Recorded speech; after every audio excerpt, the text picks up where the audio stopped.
eyes or maybe sore ears as the sound of bat cracks return to Coors Field.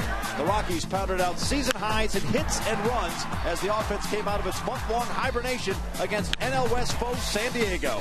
Today it's Game 2 between the Padres and the Rockies, next on Root Sports.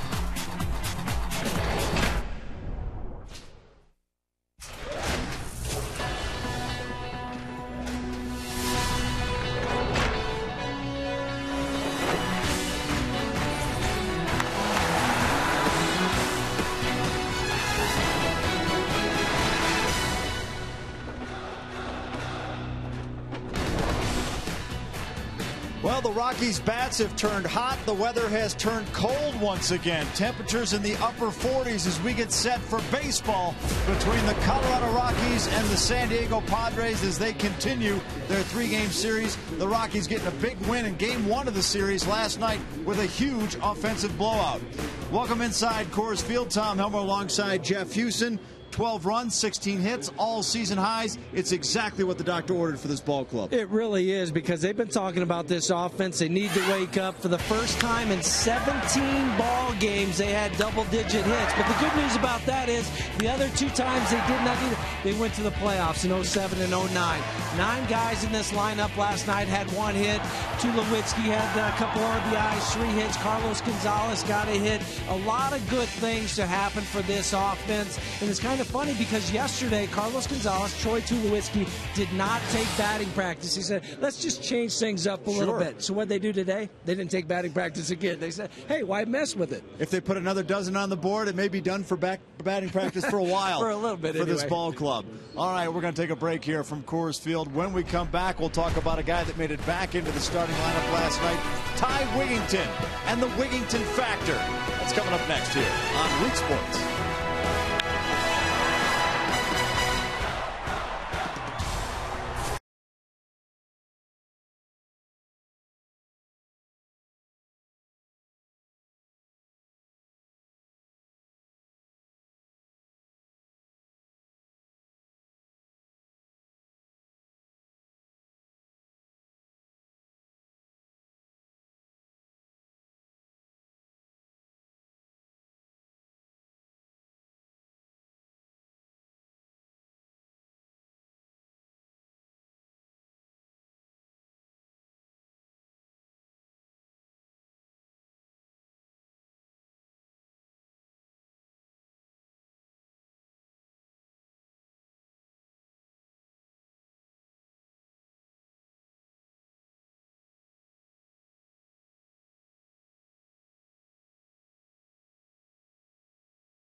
between the Rockies and the Padres here at Coors Field on Root Sports. Welcome back inside Coors Field. Ty Wigington back in the starting lineup last night. Went 1 for 5 with a double and a run scored in his first start since coming off the DL with a left oblique strain.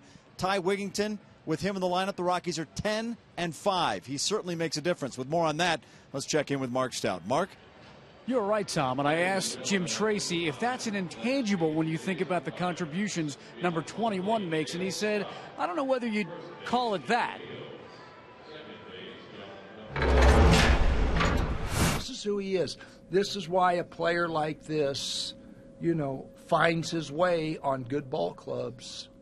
They're always looking for a player like this because he's a difference maker. In his own way, he's a difference maker because he really understands the little things that are separators in playing championship caliber ball and winning one-run games and things like that. He gets it.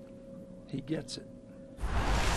Tom back in the starting lineup again today against Aaron Harang in his career. 4 for 9, couple of home runs. They came in the same game when he was with the Astros. One was a game winner. Look for him to contribute again like he does game in and game out. Absolutely. All right. Thank you, Mark. All right. Stay right where you are. Coming up, it's the Rockies and the Padres right here on Root Sports. Rockies looking for another win, trying to take the series. It'd be their first series win since late April.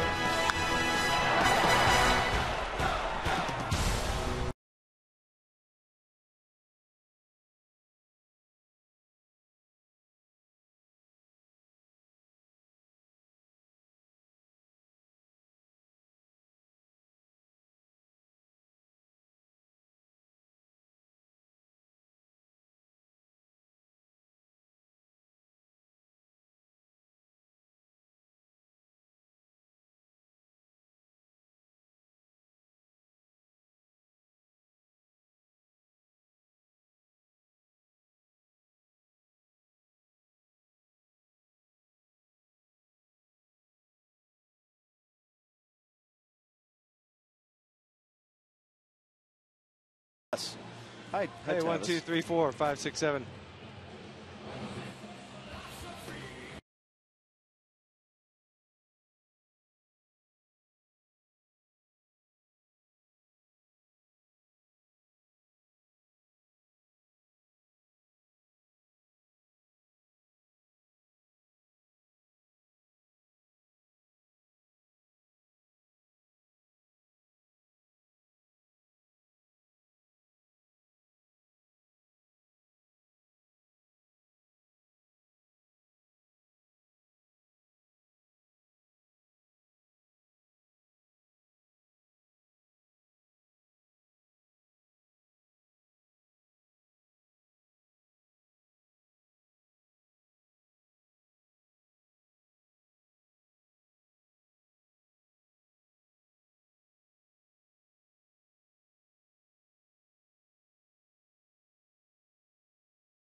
Go. 15 minutes could save you 50% or more on car insurance.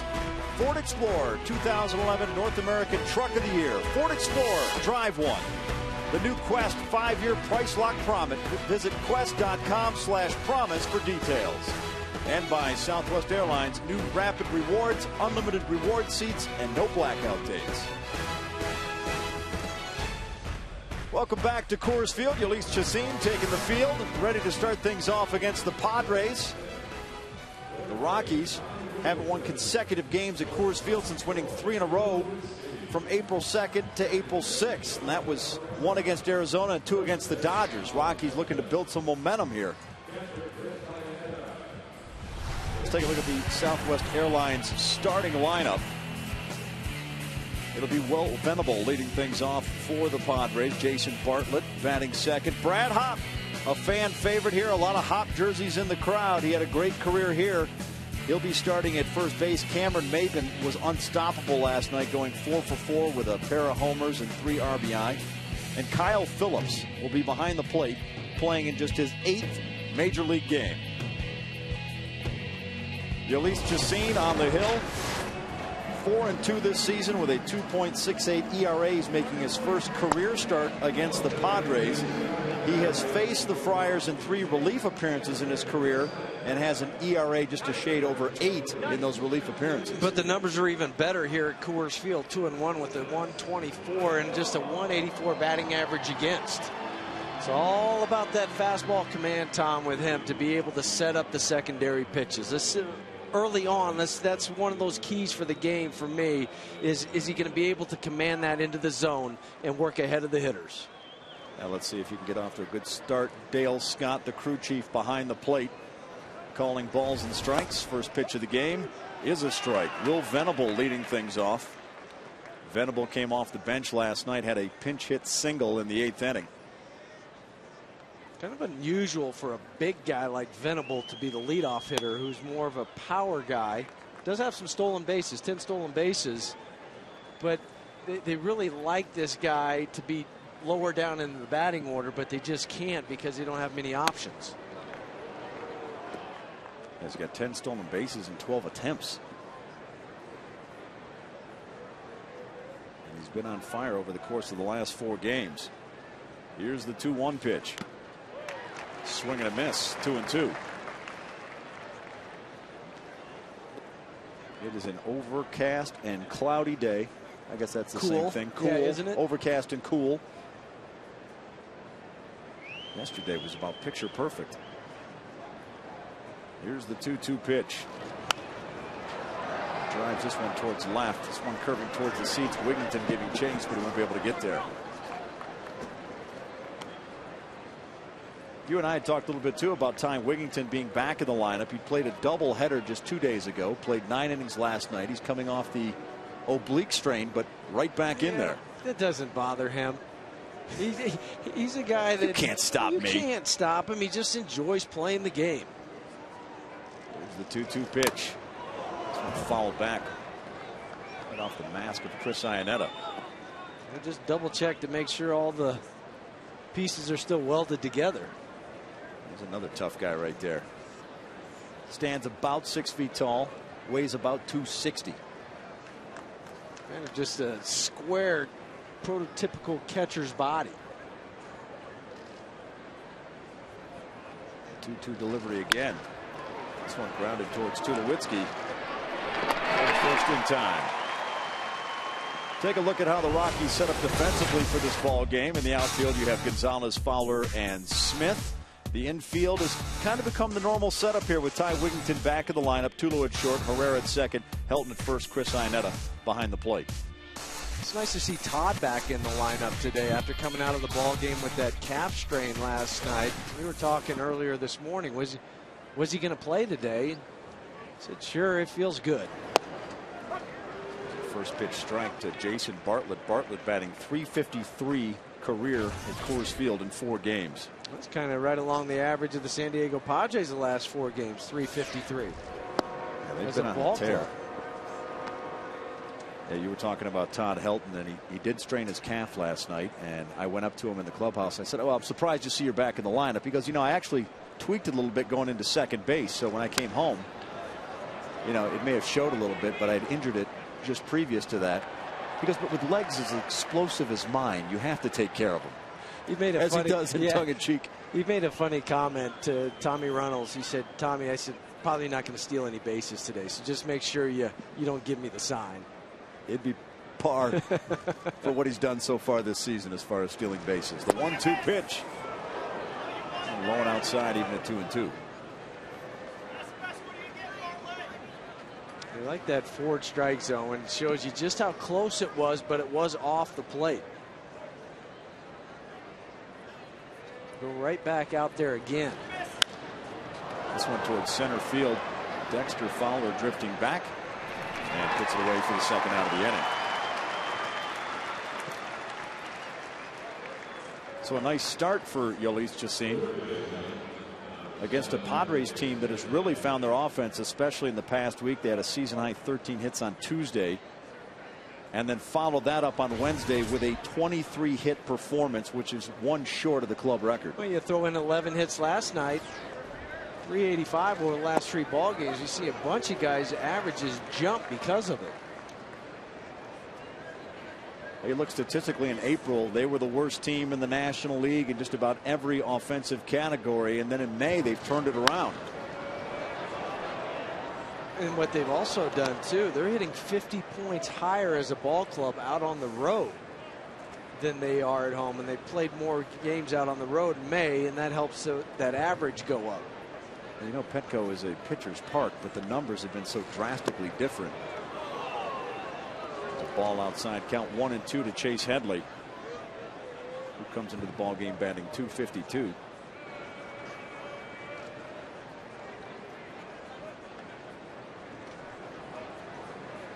Here's the 1-2 pitch. Fouls that one back.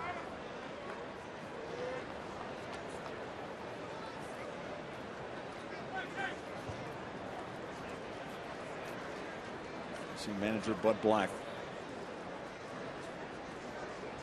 trying to get these Padres going in the right direction. And as we looked at those numbers from April to May, going in the right direction offensively, you want to start racking up the wins to go along with it. Well, 5th season for Bud Black as a manager, and he's been the perfect fit for that organization to try to get some younger guys up into the big leagues and bring some other guys over in trades. This one grounded towards Todd Helton. We'll flip it over to Chacin, and it's a 1-2-3 inning. We go to the bottom of the first. Rockies coming up to bat in the scoreless ball game.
Here in the bottom half of the first inning. Let's take a look at the Southwest lineup. It will be Dexter Fowler leading things off, followed by Herrera, Gonzalez, Tulowitzki, Seth Smith. Very versatile. He was leading off yesterday. He'll be batting down in the 6th spot today, and then followed by Wigington and Chris Iannetta. No issues at all with Dexter Fowler in that knee. Yeah, I had talked to him earlier today, and he had fouled a ball off his kneecap on Tuesday. And I said, how did that feel? He goes, pretty much how you'd expect. So what he's saying is, don't go out to the woodshed, grab a hammer, and just kind of whack your knee a little bit. He said it'd be the equivalent of someone just taking a baseball and whipping it at your knee at full speed. But he is healthy 100% and ready to go tonight as he makes the first start since fouling the ball off his kneecap. Big pinch hit. RBI single last night. Played some defense in the 9th. This one towards left field. Ludwig underneath it, and he puts it away. Take a look at the numbers for Aaron Harang, a San Diego native. Went to high school at Patrick Henry High School in San Diego and also San Diego State. Was non-tendered by the Cincinnati Reds, meaning he was not offered a contract, but he was their opening day starter for the Reds for 5 straight seasons. And this guy was just a horse there for a number of years. He made 20 starts last year because of a back issue. Well, he delivers the strike to Jonathan Herrera. And Jonathan Herrera, a guy, a joke that says all he does is get on base. .391 on base percentage, which is 10th best in the National League. Ideal number 2 place hitter, because he's not afraid to take strikes. He's not afraid to hit and run. He likes to do that. He can lay down bunts. He understands his role. Well, Aaron Harang is 4-2 lifetime against the Rockies with a 3.70 ERA in 7 starts. It's actually 2-1 at Coors Field. This one to center field. Maben comes in, and that'll be the second out of the inning. Take a look at the Padres defensively. Maben, who just made the catch out in center field, he's joined out there by Ludwig and Will Venable. Around the infield, it's Headley, Bartlett, Patterson, and Brad Hopp, fan favorite here, over at first base. And Kyle Phillips, who we said playing in his 8th Major League game, is behind the dish. There you see Brad Hopp. He's got the facial hair. That's really the only difference in Brad Hopp between his Rocky years and now. He started to grow it because he wasn't hitting. And then once he started hitting, he said, I can't shave it off. I've got to keep it. It's Carlos Gonzalez takes a called strike. Just kind of seems weird to look out to the field and see Brad at first base, though. It is. And of course, he filled in there on rare occasion. Gonzalez to center field. Maben has a beat on it. And that's the final out of the inning. A 1-2-3 inning. We head to the top of the second. We are scoreless at Coors Field.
Second inning.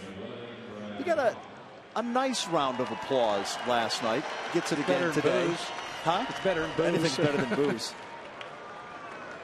We did a lot for this organization, and I think respect that. He swings at the first pitch, and this one's going to be a hit to left center field. And it's a leadoff single for Brad Hopp. And earlier, Brad Hopp talked about returning to Coors Field in a Padres uniform. You know, it's part of life, part of baseball. You play long enough, then you get things like this happen. And, you know, it's only funny because how long I was there, and being there for so long is special. You know, I'm very fortunate for that amount of time. He played for the Rockies from 2004 through 2010. His 5th in the all-time games played list for the Rockies, 7th in home runs with 118, 8th in RBI with 464. He was a huge part of this Rockies organization. Well, he grew up. He was part of that nucleus that had played together for a number of years down in the minor leagues and progressed to the big leagues and helped take the ball club to the World Series. Cameron Maben at the plate. Grounder towards third, and this one will stay fair. So it's a base hit. It hit the bag. Ty Wigington was waiting on it, and it ends up as a hit. I don't mind him letting that go because we saw Cameron Maben last night with the swinging bunt that he had to try to come in barehanded. And when it kicked on the dirt, you're thinking, okay, it has a chance to curve foul, and that's why he let it go. And then it caught right on the edge of the bag, fair ball. But that's what happens when you're just on a roll like Cameron Maben is. Yeah, in his last back-to-back games that he's had 4 hits. Yeah, he's 8 for 10 with 2 homers, 5 RBI. Not bad. It's okay. It'll raise your average, about 50 points in the last 2+ games. So that brings up Ryan Ludwig with runners at first and second, nobody out. He takes a called first strike. I guess my thought on that play, Jeff, was why did Wigington charge it and try and make a play on it at first? Because he figured that Maben's speed coming out of the box where he was going to have to catch it was not going to allow him to make that play. And then you risk throwing it down the right field line, and guys in scoring position at second and third, or maybe one scores.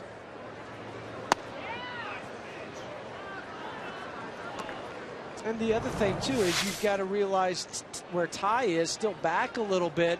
If he comes and gets this ball and fields it, 2 or 3 steps in front of the grass where he has to make the throw, he's already in foul territory. That's a long throw across his body. It's a 1-1 pitch. This one driven towards center field. Fowler retreats, makes the catch. Runner will tag. Throw to third base will not be in time. So Brad Hopp moves up to third. Now you have runners at the corner with 1 out.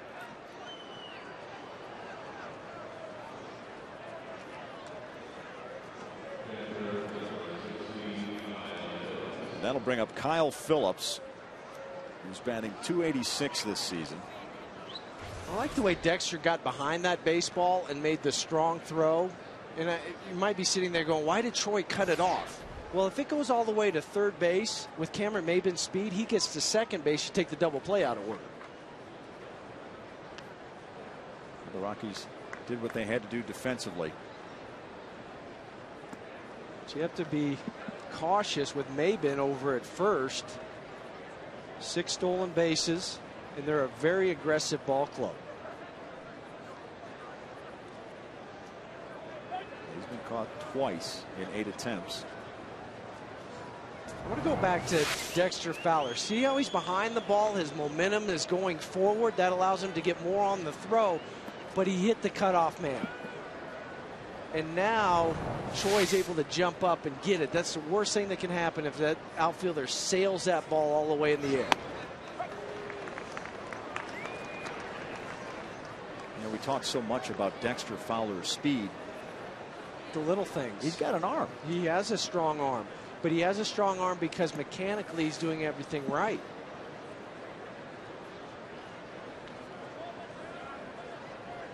A 1 count to Phillips, who got a taste of the majors in 2009 with Toronto. He was acquired by the Padres during June of last year and played in their AAA organization. Been swinging a little bit. Doesn't get cheated up at the plate.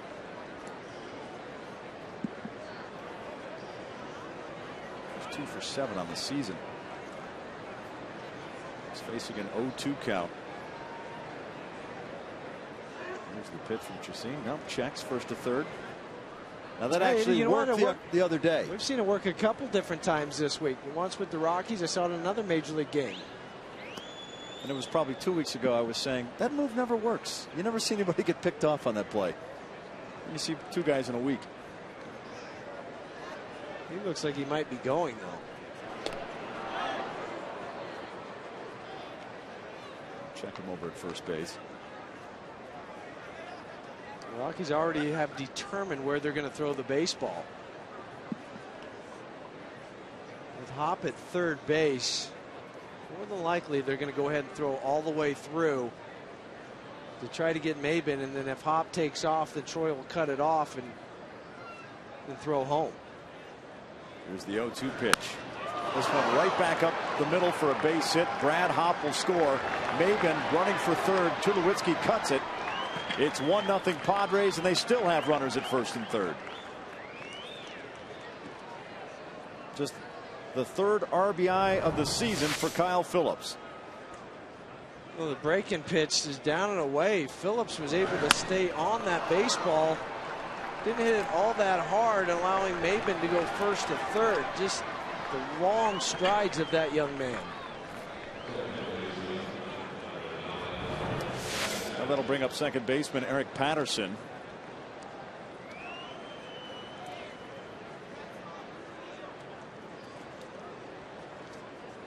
Patterson is 0 for 17 on the road. Not good. I'd certainly like to see some other number than a goose egg in that position. Difficult man to double up.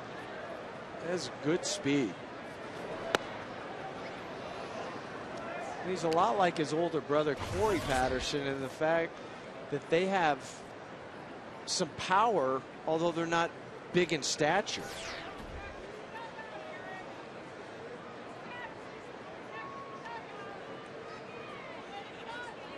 Well, here's the 1-0 pitch. And it's ball 2. So Chacin falls behind 2-0 on Patterson. Padres have had 3 singles in this inning. Got Cameron Maben at third. Kyle Phillips over at first. Here is the 2-0 pitch. This one popped up in the air. Tulowitzki underneath it, puts it away for the second out of the inning. And that's a big out with Aaron Harang coming up. Huge. Now you have to be able to put this inning down, getting Harang out.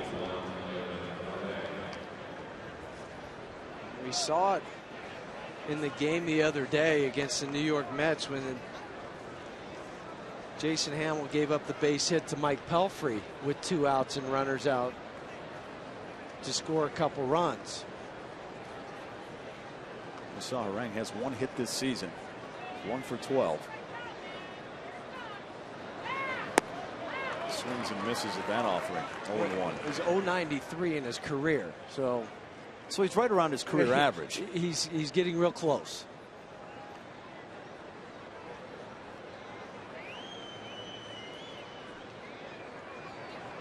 The 0-1 pitch.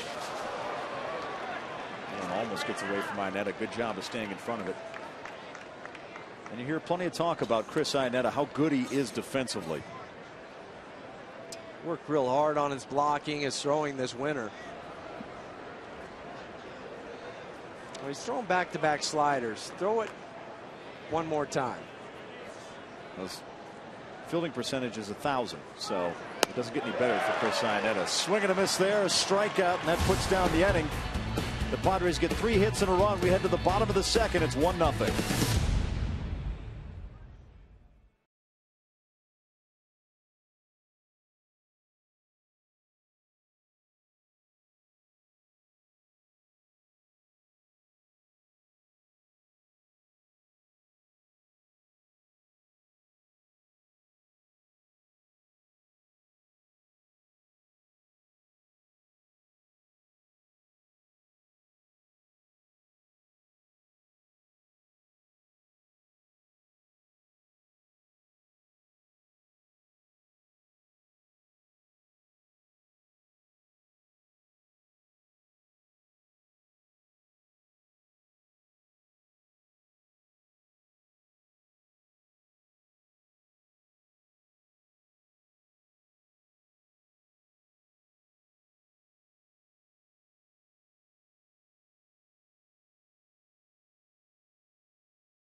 That's the difference as we head to the bottom of the second. It's 1-0. Hey, who wants tacos? Fans, remember, if the Rockies score 7 or more runs during any game, go to participating Colorado Taco Bell locations the next day between 4 and 6 p.m. to get your Rockies taco special. Feed your Rockies fever only at Taco Bell. Dinner's on me tonight, Tom. Sweet. Tacos from yesterday. We're heading to Taco Bell. Rockies hoping to duplicate it today. The last time they had back-to-back taco games would have been April 6th and April 7th. They scored 7 runs apiece. One against the Dodgers, one against Pittsburgh. So Taco fanatics hopeful the Rockies can put 7 on the board today. They'll start with 1. Troy Tulowitzki leading things off. There's a ground ball to third. Gets through. Not only that, but Chase Headley pulls up hobbling a little bit. You wonder if it's an ankle or a hamstring. Because when this ball was first hit, it looked like he had an opportunity to get it. It was hit hard, but Headley puts the glove out and they kind of twist and turns just a little bit. You get a good look. Is it his ankle? I think the ball may have hit his foot. Oh, he rolled his ankle. Roll. He rolled his right ankle. And they're going to come out and take a look at him right now and see if he's okay. Sometimes the initial shock of rolling your ankle is very painful, and then it dulls a little bit. You take a deep breath and you start to go back just a little bit more and relax, and it starts to feel better. Now they might tape it up in between innings, but the good news out of all of it, Troy gets a base hit. Troy gets a base hit. He was 3 for 5 last night.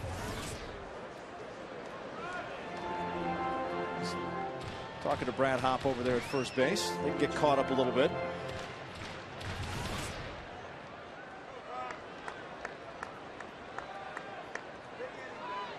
That'll bring up Todd Helton. Going outside for a ball. Helton hitting 9 of 10 games in May so far. 14 of 40. That's .381 average. He's just been Mr. Consistent since opening day. He has. Coming off a season that was really his career worst. He batted .256 a year ago. And that was one of the big question marks coming into the season. How is Todd going to be able to respond? Well, I think he's answered that. Here's the 1-1 pitch. And it's ball 2. And it's a thing with Todd Helton too. Some people, when he's in a slump, they'll say, you know, it's time for him to move on. It's time for him to retire. They got to make a move at first base. He's kind of the equivalent of a Brett Favre in that he'll be done when he decides he's done, and he'll be very effective. And when he decides he can't be anymore, he'll decide he's done. He understands that the other thing that he brings is a guy that will see 5 to 7 pitches per at bat. So that helps everybody else out in that lineup. Try to get the pitcher out of the ball game a little sooner. There's the 2-2 pitch to Helton. Foul tip there, strikeout. And that'll be the first out of the inning. All season long, join us for Toyota Talk. Text your comments live during the game and see what you and fellow Rockies fans have on their mind about their favorite team. Text Toyota followed by a space and then your comment to 720-720. You can follow everyone's comments live during the 6th inning and the entire Toyota postgame show. Remember, standard message and data rates may apply.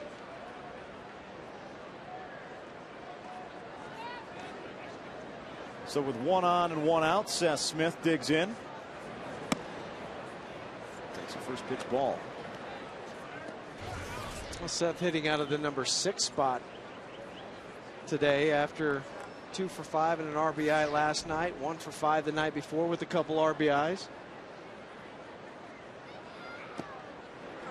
Jim Tracy talked before the ball game about Seth Smith and the ability to move him up and down the lineup card and still have him be effective. And he's one of the few guys that he feels comfortable doing that with. And he talked to him, as you mentioned, during spring training, said, you have to be flexible. Don't get locked into one position because you're a guy that'll hit leadoff, hit second, hit 6th, hit 7th.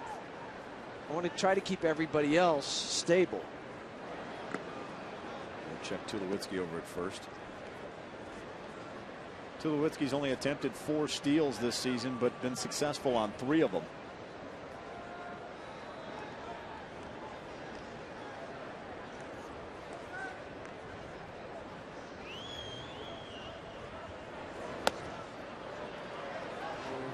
It's ball 3. So Harang in danger of walking Seth Smith with Ty Wigington on deck. Seth Smith batting .298 in 48 career games against the Padres. There you see Ty Wigington.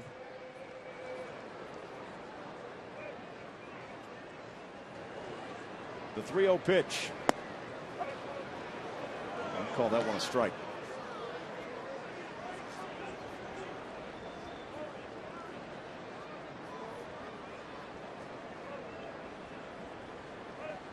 (3-1) count.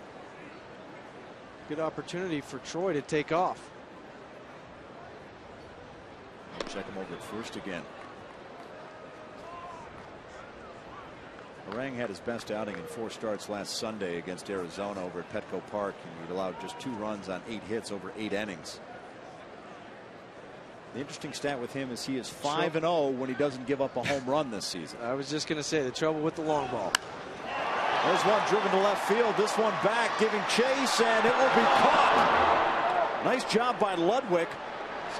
Tulowitzki, who had rounded second, has to go all the way back to first base. I'm a little surprised by Ludwig's range. We saw him drop a ball into the left center field gap last night off the bat of Carlos Gonzalez. The way he had to reach for this, and the thing that helped him out is he's left-handed, so he's able to reach at the last instance, catch the baseball. If he was right-handed trying to go across his body, might not be able to catch that. Troy was halfway to third, had to retrace his steps, come back, hit the bag, because he didn't think Ludwig was going to be able to catch that. I don't blame him. The way it came off the bat down the line, that looked like it was going to be at least a double. So now Ty Wigington at the plate. He's had great numbers against Harang in his career, 4 for 9 with a pair of home runs.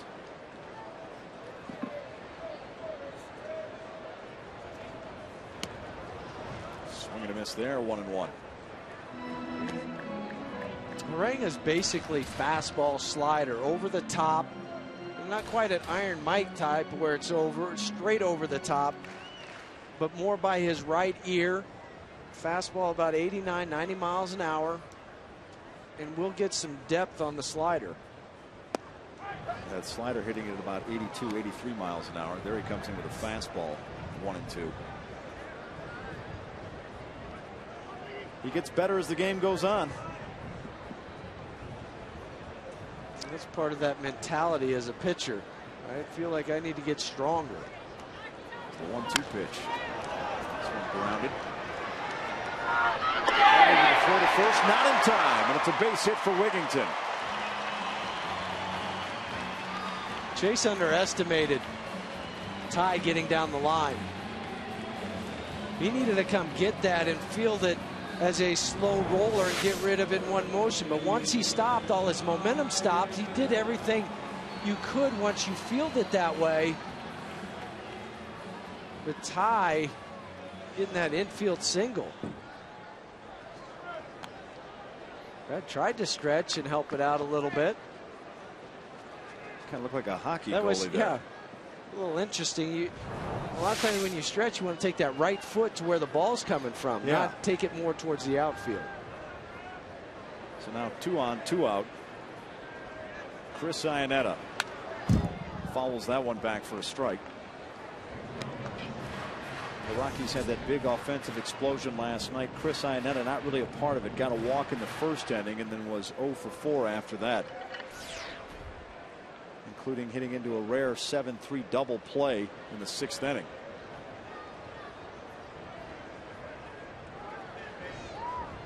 The 0-1 pitch. So Iannetta quickly falls behind 0-2.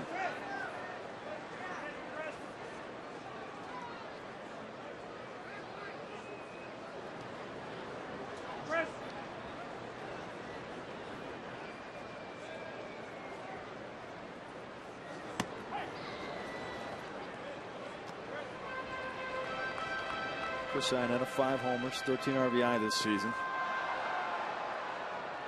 A lot of late inning home runs and RBIs. But there's nothing wrong with that. Nope.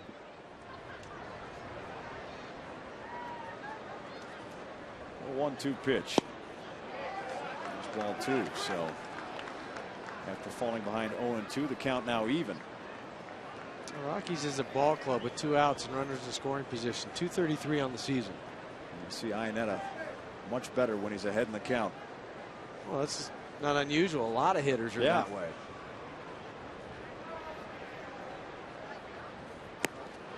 It's ball 3. So after the 0-2 start, Harang in danger of walking Iannetta and loading the bases. With the pitcher on deck, the runners in motion. Harang's thrown him 3 straight sliders. I wouldn't be surprised if he threw him a 4th to see if he could get him to chase it out of the zone. A 3-2 pitch. He threw a fastball and misses and loads him up.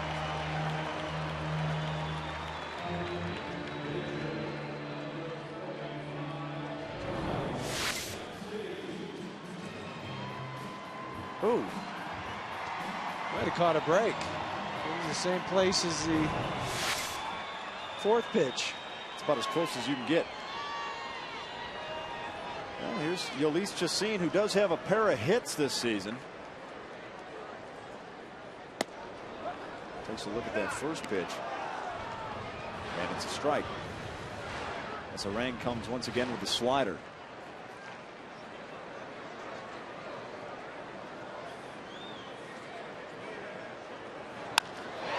Grounded towards short. And flip it over to second, and that'll be the final out of the inning. The Rockies get a pair of hits and load the bases, but they can't get anything across. We head to the top of the 3rd, 1-0 Padres.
By your neighborhood Toyota stores. Toyota, moving forward.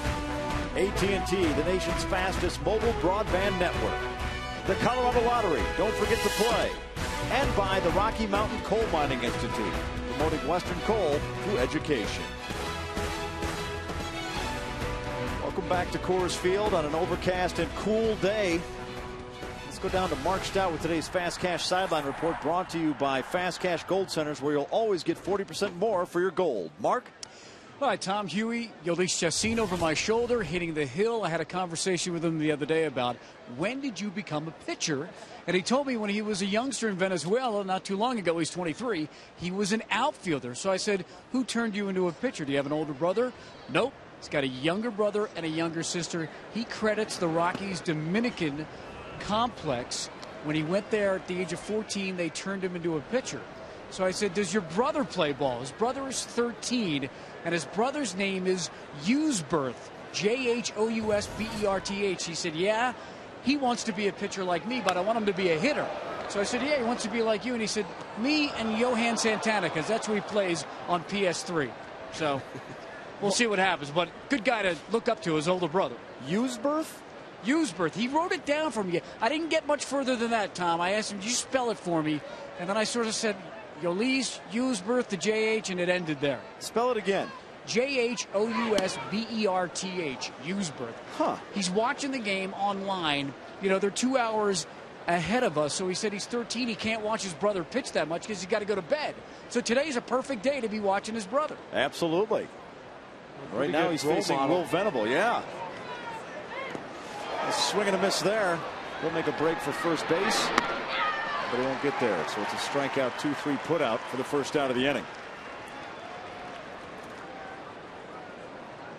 Well, you'll see that a lot of times down in the minor leagues. You might sign a guy and then flip him from either a pitcher to a position player. More times than not, it's from a position player to a pitcher. But remember, Brad Hopp originally was drafted in the 46th round as a pitcher. And now he's a hitter. Rick Ankiel, another guy that's flip-flopped. Well, and the Padres have one of the greatest guys ever to flip is a shortstop made closer in Trevor Hoffman. Tim Wakefield, shortstop to a knuckleball pitcher, still flipping it up there at age 40 plus, 47, 46.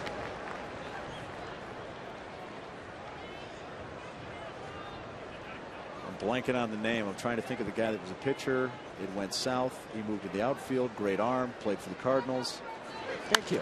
Yeah, Rick Ankiel. Oh, nice stop there by Helton. Flips it over to Chacin for the second out of the inning. But that's why even with the calf and you're wondering, is he going to be in the lineup today? Is he not? You still value his defense. You know, Jason Bartlett thought that was going to be a knock. Oh, I've got a hit. Oh, wait, Todd's over there. And the positioning, that's the other factor in this. He was off the line with the right-handed hitter. That's a ball that goes into right field most of the time. And he's falling forward and arcing that ball. You've got to lead the runner. That's where his days of playing quarterback at the University of Tennessee come through. Lead that receiver towards the connection point.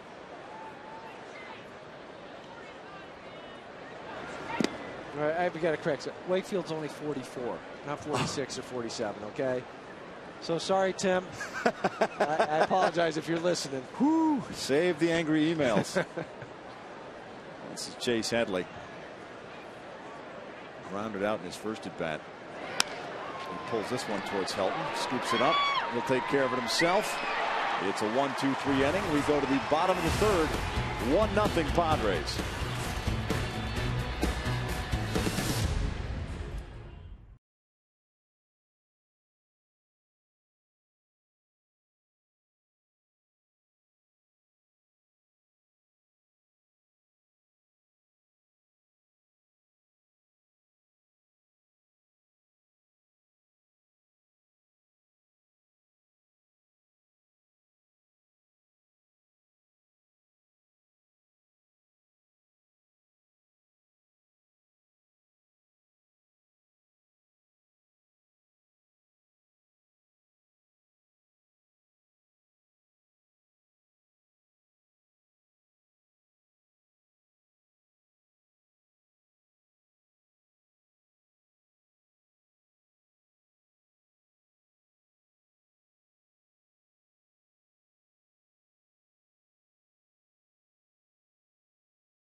Be All-Star ballot and enter to win a trip to the All-Star game. Compliments of Scott's. All-Star game in Phoenix, Arizona this year. Dexter Fowler leading things off for the Rockies in the bottom of the third. Tries to lay down the bunt. Pops it up back towards the screen. Smart idea with the bad wheel over at third base and Chase Headley. Yeah, Headley rolled his right ankle a little bit earlier in the ball game. Dexter Fowler, as far as leadoff hitters, ranked second in the National League in on-base percentage at .377 behind Kosuke Fukudomi, who's got a .464 percentage. Yeah, that great April though Kosuke did. You don't have to talk down about him. No, I'm just Still saying. a great number. When your nickname's Mr. April.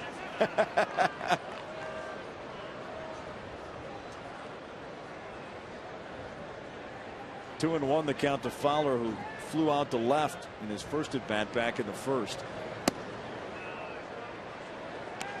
There's ball 3. Walking Dexter Fowler, he should just trot to second base for the most part. He's got a great deal of speed and he can punish you on the base paths. And he walks him. 5 pitches.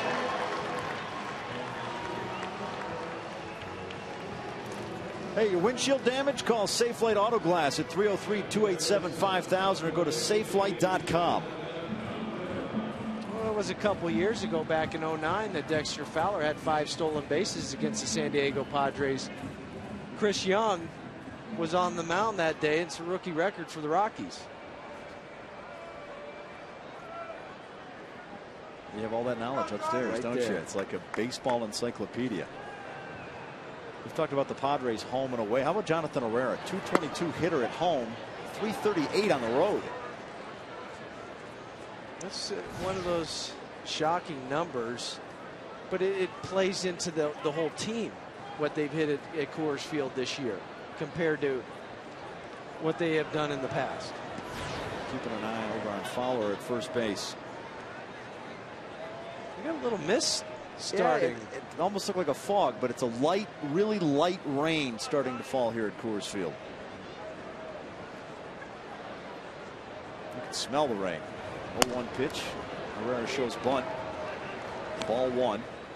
Even at a 1-1 count, Jim Tracy likes to hit and run with Jonathan Herrera and Dexter Fowler.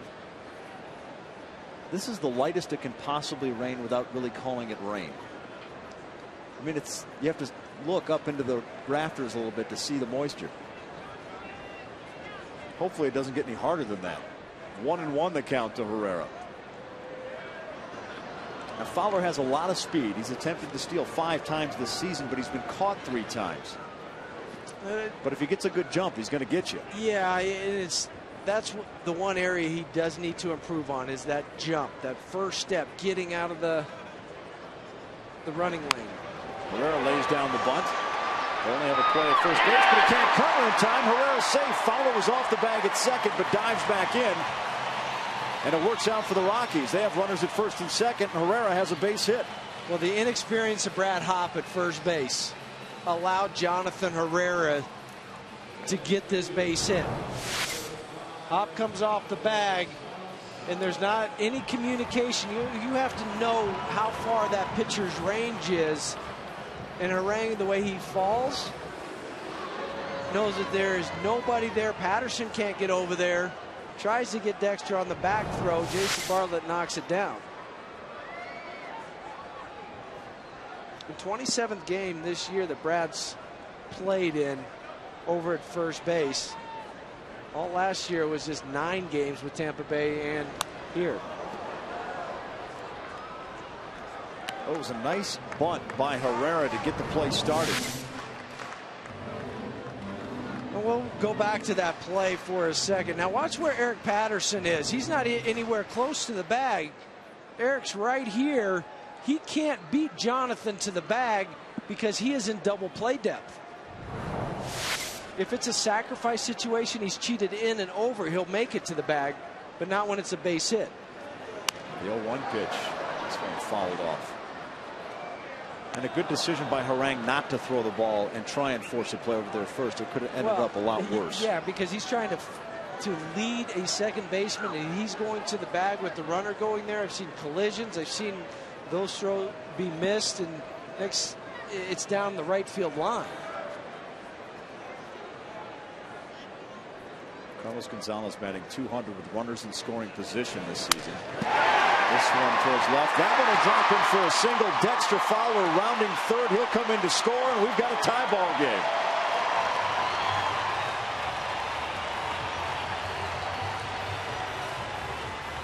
You don't have to hit it hard. You just have to hit it where they ain't.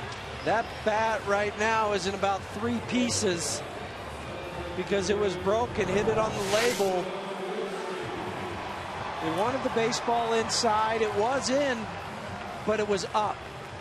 And the read from Dexter Fowler was perfect, understanding that Bartlett's not going to be able to jump high enough with his momentum where he's at, and he scored standing up.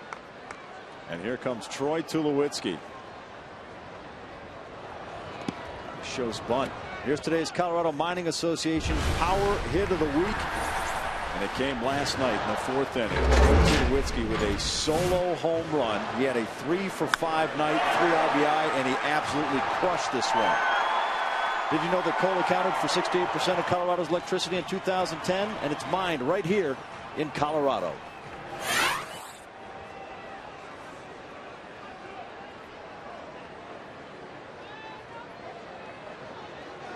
The 1-0 pitch. Drives this one towards left center. This one's going to drop. Herrera's going to score. Carlos Gonzalez rounding third. He's going to score. Tulowitzki's going for 3 for the triple. The throw. They got him.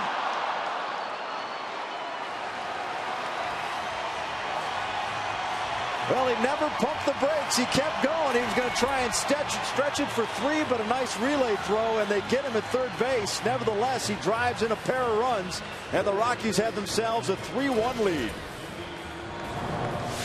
Well, a changeup from Harang that was just a BP fastball at 83 miles an hour. Troy staying on top of the baseball, hits it into the gap. And the rule of thumb is you don't want to make the first or third out at third base or at home, but he was going the whole way. You can't fault a guy sometimes for trying to be aggressive and make some things happen.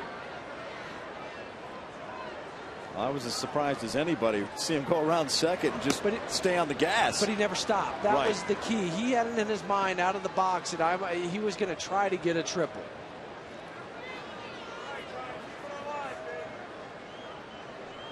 The 1-1 pitch. Tulo in his last 2 games now 5 for 7 with a homer and 5 RBI. And I still go back to that home run he hit to right field the other day to help him get on track, help him get that swing back. The 2-1 pitch. This one driven towards center. Maben going back towards the wall. This one is gone. A solo home run for Todd Helton.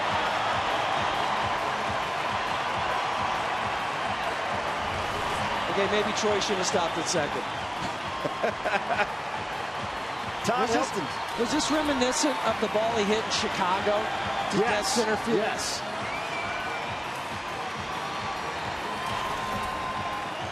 Well, in all-time hits against San Diego, he ranks 4th with 253, just 3 behind Dale Murphy. Once again, Todd being able to drive off that back leg and hit it out to center field. We were questioning whether he'd even be in the lineup today. We've seen him now hit a home run and make some sparkling plays at first base. Well, with that, Helton has 338 career homers, which ties Don Baylor for 89th all time.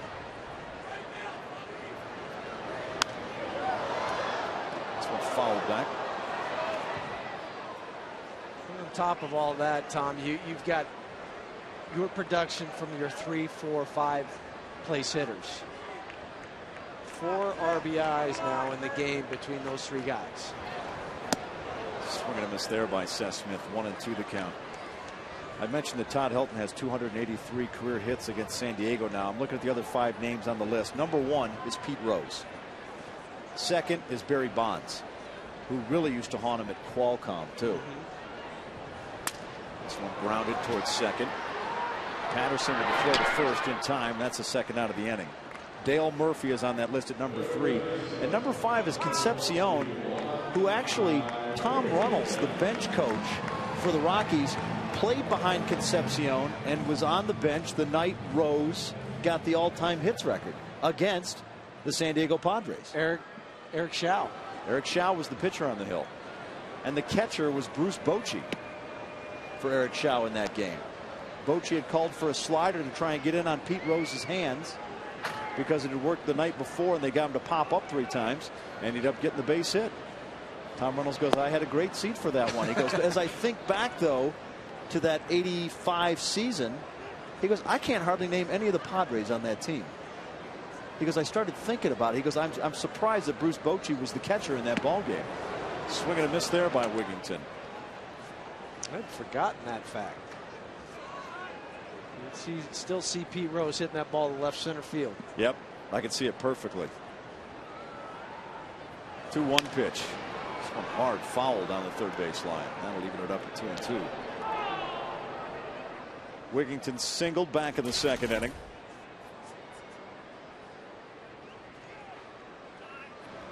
Five different Rockies already have hits in this ball game. The 2-2 pitch. It's a soft grounder. Same play. And he's not going to get the throw in time. That's the same play that he did earlier. So Wigington's on his second hit of the ball game.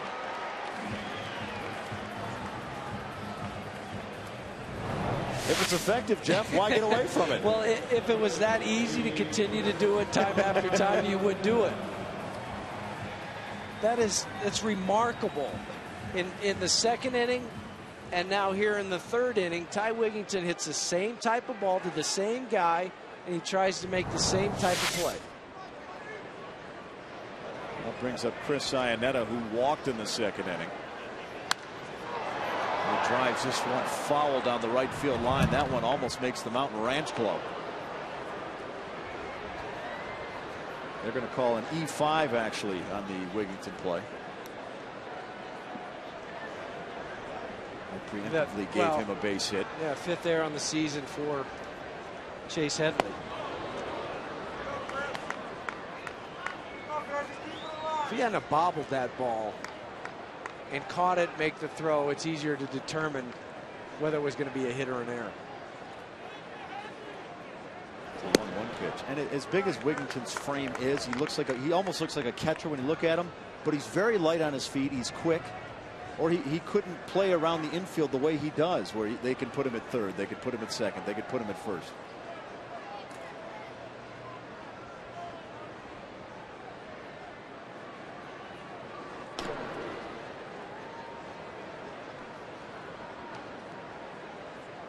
Keep an eye on Wigington. He does have 2 stolen bases. He's got 2. He hasn't been caught.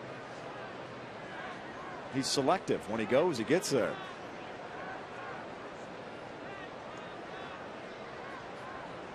I think he's going to be stealing too many bases. That's when he got hurt in Chicago, when he was sliding, trying to avoid the tag. He drove his. He said he whipped his arm up by his around. batting helmet. He was afraid to get hit, and that's when he felt the pain in his side. Next thing you know, he's on the 15-day DL. There's the 2-1 pitch. There goes Wigington. The throw to second base. Oh, it wasn't caught. He's there with his 3rd stolen base of the season. Just as soon as we say, I don't think he'll go, he got hurt last time he tried to steal a base, he takes off. In all fairness, Jeff, it wasn't we. You said he wasn't going to go. Okay, throw me under the bus. I said he wasn't going to go. Just don't take me down with you. Okay. But he got a good jump. And actually, it was an excellent throw there by Kyle Phillips. Even if Patterson catches it, he's not going to be able to do it. But you take the bat out of Chris's hands by doing it. But on the plus side, you bring the pitcher up this inning. And if he does make an out, you have the top of the order leading off next inning. Chris Iannetta has been very good at that in flipping the lineup. Getting on base, getting that on base percentage up, getting hits so that the pitcher does get up. Toughest place in baseball to hit. Because you know you're not going to get great pitches because of the guy hitting behind you. Sometimes you have to expand your zone. Other times you have to shrink it. Know when to take your walk. Know when to try to hit the ball. Well, Chacin is the 9th batter of the inning. Takes a fastball down the middle, 0-2.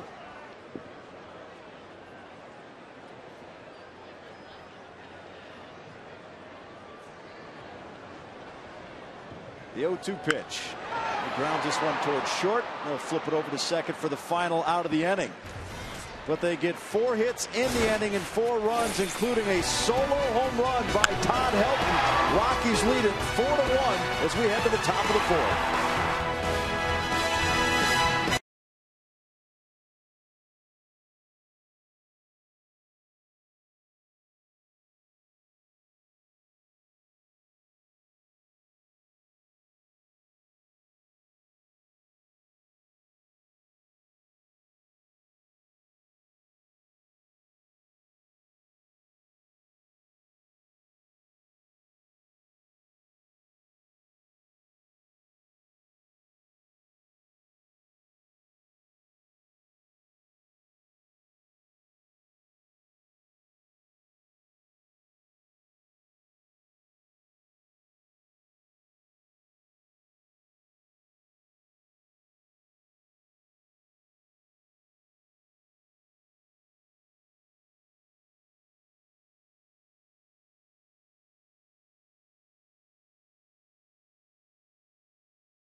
Run by Todd Helton.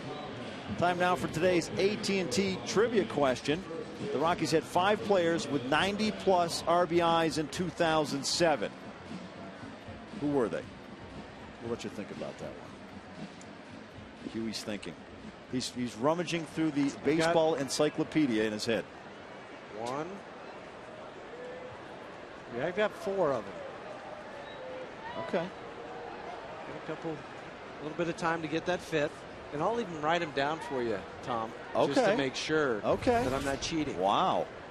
Brad Hopp leading things off for the Padres here in the top of the 4th. So you don't give me that proverbial, oh, I got it. Oh, I got it. Sure. I was going to say that name. Don't use the computers at home, too. Just think about it. Too easy to look things up these days. It's no fun in trivia if you go right and Google something. Hop singled and scored the Padres' only run back in the 1st inning on a Kyle Phillips RBI single.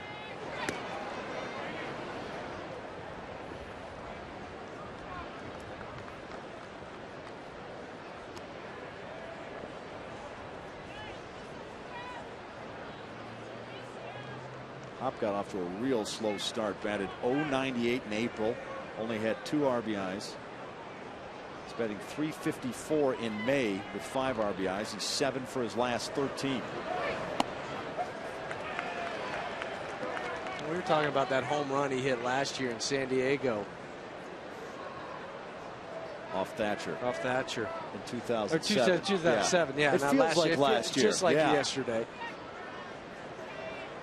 Here's the 2-2 pitch. And he takes it for a called strike. So Brad Hopp strikes out. Let's take it back to 2007, September 21st, 14th inning. Brad Hopp with a blast to center field, which is very difficult to do at Petco Park, especially you get that heavy ocean air in the evening. That was part of their run where they won 13 of 14 to end the regular season and then went into game 163 against San Diego, beat them onto the playoffs, and eventually on to the World Series where they faced the Boston Red Sox. 2-1 ball game. A lot of guys, we talked about raising their average this last week. Cameron Maybin went from 233 to 279. That's just since Thursday morning. Well, we've given you some of the stats earlier in the ball game. They've turned it on offensively here in the month of May. They really had no place to go. They were last in every category in April. Cameron Maybin singled back in the 2nd inning. Swing and a miss there. Now Cameron Maben had one heck of a night last night. He had a solo home run in the second inning, singled in the fourth, singled in the sixth, hit a 2-run homer in the seventh. He tied his career high with 4 hits, and he's done that each of the past 2 games, going a combined 8 for 10 in those games. He's the first Padre to collect 4 hits in consecutive games since Reggie Sanders did it in 1999. This one towards center field. Dexter Fowler has it, puts it away as the rain starts up again here at Coors Field. In fact, that 2-home run game by Maben last night, the first in his major league career. Other than that, he struggled. That'll bring up Ryan Ludwig. Flew out to center, back into second.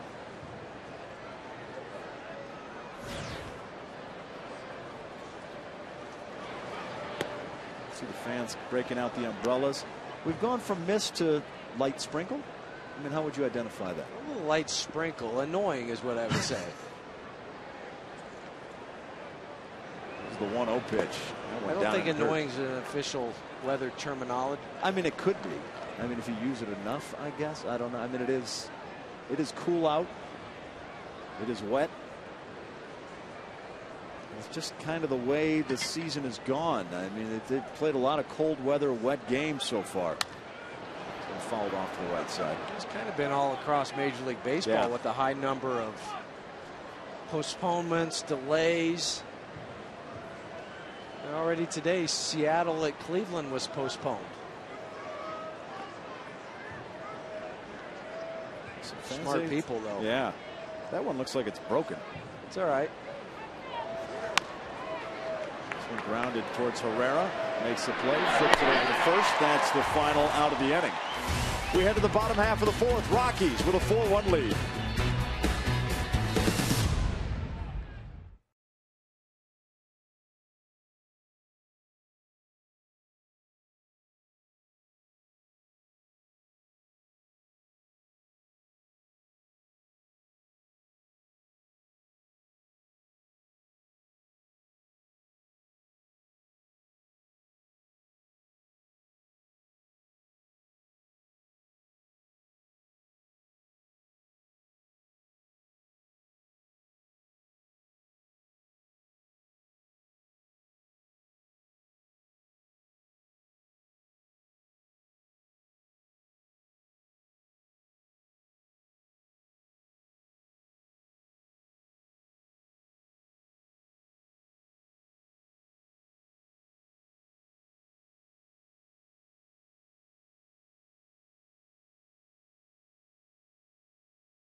A 4-1 lead as we start action in the bottom of the fourth. Remember, all season long, join us for Toyota Talk. Text your comments live during the game and see what you and fellow Rockies fans have on their mind about their favorite team. Text Toyota followed by a space and then your comment to 720-720. You can follow everyone's comments live during the sixth inning and the entire Toyota postgame show. Standard message and data rates may apply.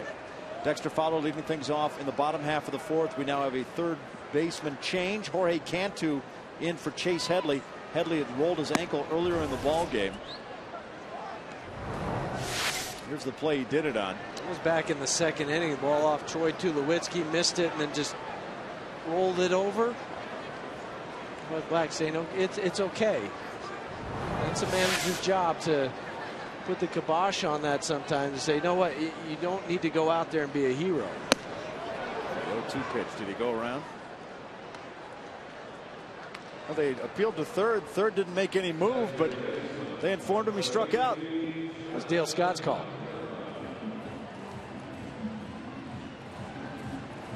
Let's check in once again with Mark Stout. Mark. Tom, Huey, I want to get a little specific with you guys about Jonathan Herrera's stance at the plate. Lefty and righty. He's a switch hitter, of course. He told me he became a switch hitter when he was 12 years old in Venezuela. One of the Yankees scouts down there said, you got to switch hit.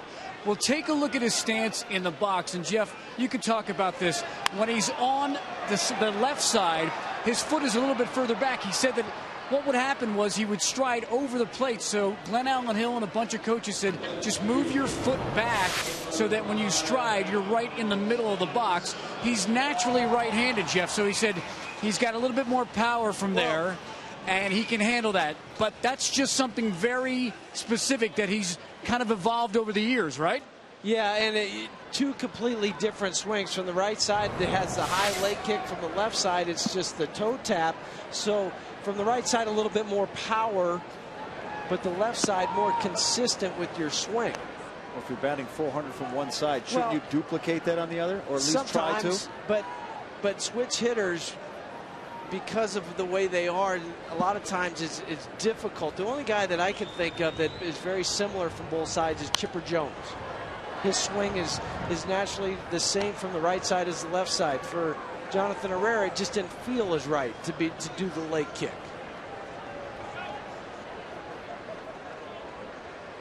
Carlos Gonzalez at the plate, 1 for 2 on the day, has a single, an RBI, and scored a run in that third inning. That's where the Rockies have gotten all their runs so far, a 4-run third inning.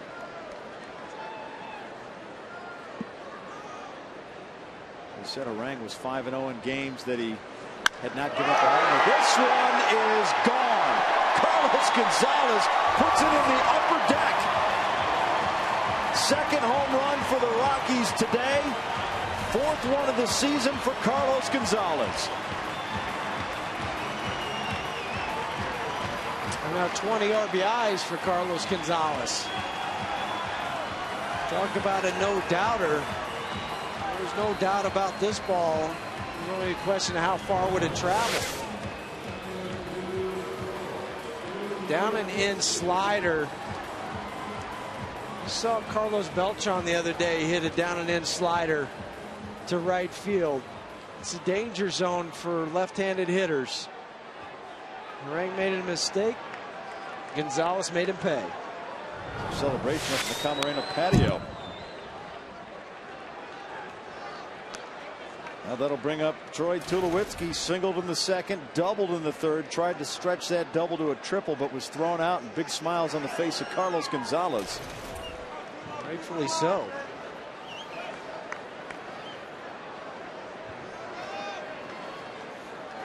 It's the 0-1 pitch. As I was saying before the home run, Orang 5-0 in games which he didn't give up a homer. Today he's given up 2, and he had a stretch 2 outings ago and 3 outings ago where he got shelled pretty good, gave up a handful of home runs and took losses in those games. He doesn't have that fastball like he used to, where the fastball would be 93 to 94, maybe 95 miles an hour, and the slider would be harder because of it. He has to make sure that he pitches on the edges. When he doesn't, that's what's going to happen. 1-2 pitch outside, 2-2. That fastball at 92 miles an hour. Where Carlos Gonzalez, when he gets a hold of one, I think back to last year when he put one in the third deck against the Cubs. The walk-off. Yeah, to complete the cycle. Show off. Ball 3. When you're talented like that, you can show off. Talented, young, the defending National League batting champ.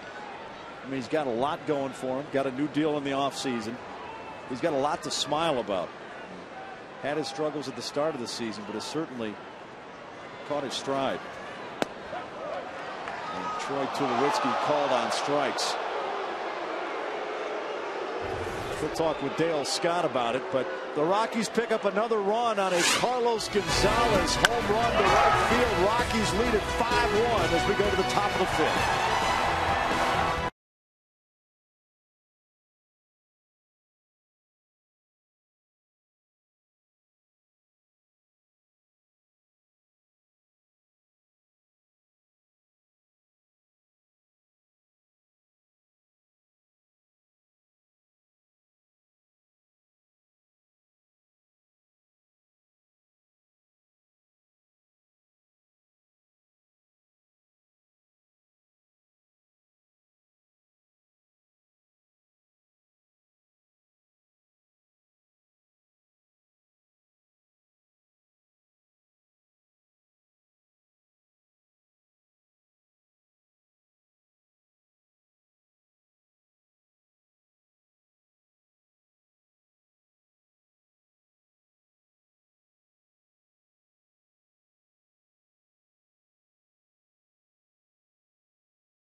Brought to you by E470. Sign up for Express Toll today and start paying 20% less on E470 tolls. The Rockies will wrap up the series with the Padres tomorrow. Then they welcome in the Giants for a pair before they hit the road for a 5-game road trip, which includes 2 against Philly and 3 against the Milwaukee Brewers.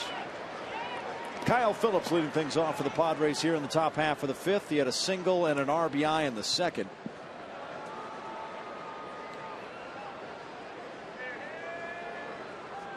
0-1 pitch. Well, since that 2nd inning, Ulysses has found his stride. His 59 pitches. Next one will be his 60th.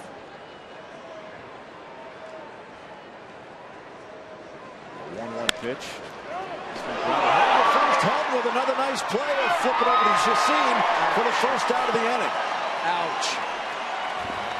And I say that because of Todd. When he hit, his feet came up just a little bit onto the above his back. Watch his feet when he goes up. That tweaks that lower back. I couldn't quite tell. Looks like he might have bumped his chin too on the turf. I'm sure he was hit a little bit harder in football, but that is no fun.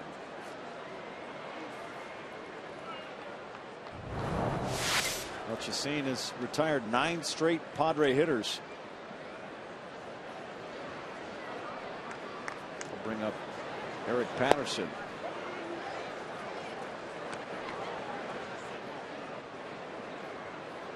Patterson still looking for his first hit on the road this season. He's 0 for 18. Swing and a miss there. 0-2.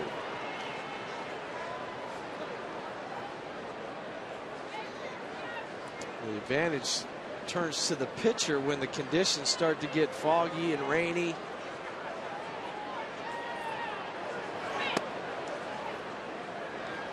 You're worried about drops coming off the helmet. You're trying to keep the bat dry, your gloves.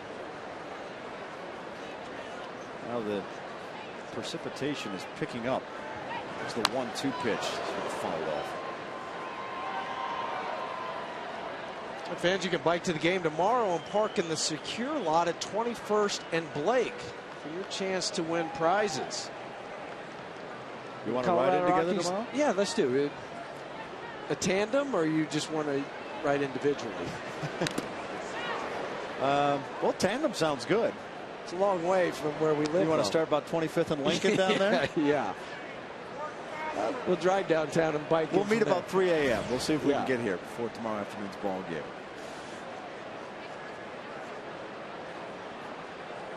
As the rain picks up, some fans finding their way under cover. That one outside, 2-2. Well, you're going to have to bring some diamond dry out in between innings to get some down onto the infield dirt. You see Dale Scott behind the plate. He's the crew chief. We'll keep an eye on the weather. This one grounded towards Helton. He'll step on the bag for the second out of the inning. Time now to answer our trivia question. We'd ask you, the Rockies had 5 players with 90-plus RBIs in 2007. Who were they? Jeff Houston has written it down. Jeff, you're correct. Tulowitzki, Atkins, Holliday, Hop, and Helton. You didn't have them in the correct order. I'm sorry. Yeah. And only 2 of those guys still in Rockies uniforms. Tulowitzki and Helton. 2007. I mean, it was a magical season. Troy Tulowitzki was a rookie. Todd Helton finally got into the postseason and into a World Series, and his iconic photograph with Eric Burns sliding across first base and his arms up in the air. What's a little shocking about that? They've only had one guy have over 100-plus RBIs since then, and that was Carlos Gonzalez last year with 117. Swing and a miss there, strikes out. We'll strike out 2-3. And we head to the bottom of the 5th. Rockies with a 5-1 lead.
Well, that ball is long gone. Carlos Gonzalez, Todd Helton, each with solo homers in this ball game. It's part of the reason the Rockies are enjoying a 5-1 lead as we start action in the bottom half of the 5th. Todd Helton will lead things off, 1 for 2. Jim Tracy looking on. The rains have let up a little bit here. Mark Razum came out in between innings and talked to Dale Scott, the crew chief. Didn't seem overly concerned. Yeah, it's probably going to be the weather throughout the course of the day, is the off and on. A little bit of rain here and there.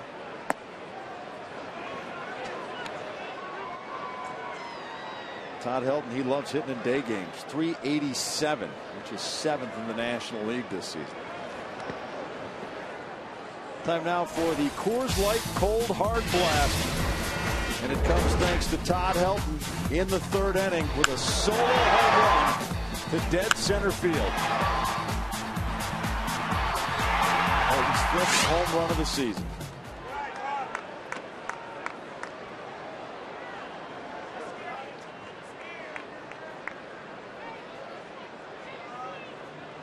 behind in the count 3-0. And he walks him.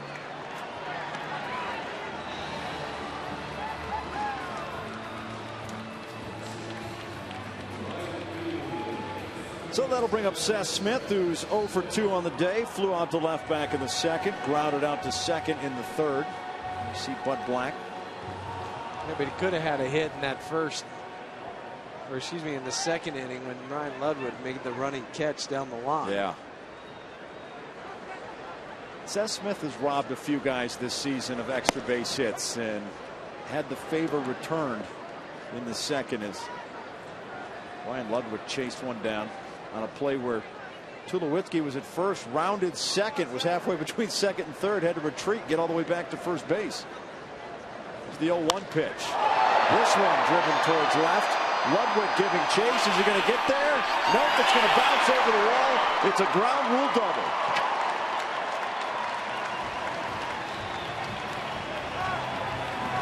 th double on the season now for Seth Smith.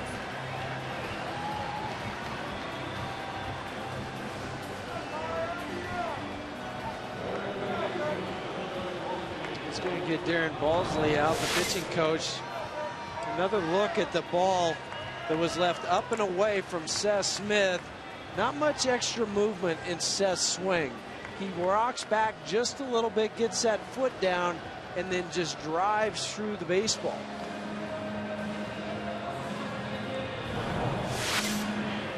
Well, safe at second, safe and secure. New York life. Nice ground rule double by Seth Smith. You see action in the bullpen as Lupke is getting loose. The only left-hander that the San Diego Padres have in their bullpen. We talked about Joe Thatcher earlier, who's been a mainstay for the Padres, but he underwent exploratory shoulder surgery this spring. And he's on the 60-day DL. Oh, and when Bud Black decides to go to his bench later on for a pinch hitter, he's only got right-handed hitters on the bench. So here's Ty Wigington. He's got a pair of singles today. Let's see if he grounds one through third. That one right up the middle. Helton will score. They're going to hold Seth Smith up at third. It's an RBI single for Wigington. And it's a 6-1 ball game. Remember last night, Seth Smith almost took Dustin Mosley's head off with the line drive. Well, this almost caught Aaron Harang off the bat of Ty Wigington.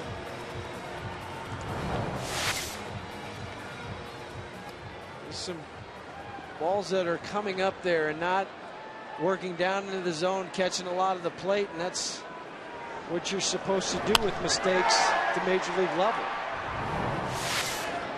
Jeff, one run away from tacos. It could be back-to-back taco games.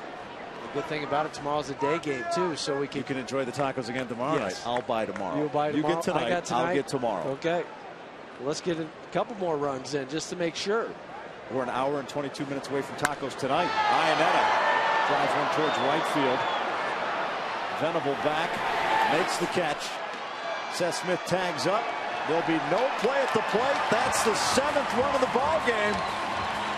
It's another taco game.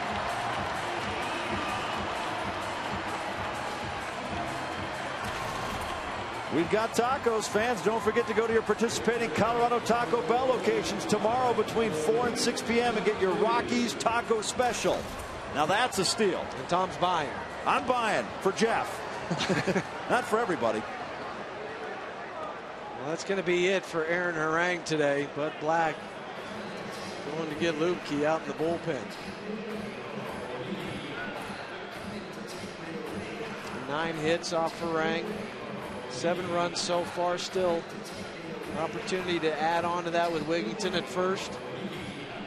Well, Troy Tulowitzki's 2 RBI double in the third really got the ball rolling. At that point, it made it a 3-1 ball game, and then Todd Helton hit a homer later in that inning. In fact, the next batter. So they chase Harang from the ball game. We'll have a pitching change. Rockies lead at 7-1.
lead, 7 runs on 9 hits. It's coming off a night in which they had 12 runs and 16 hits.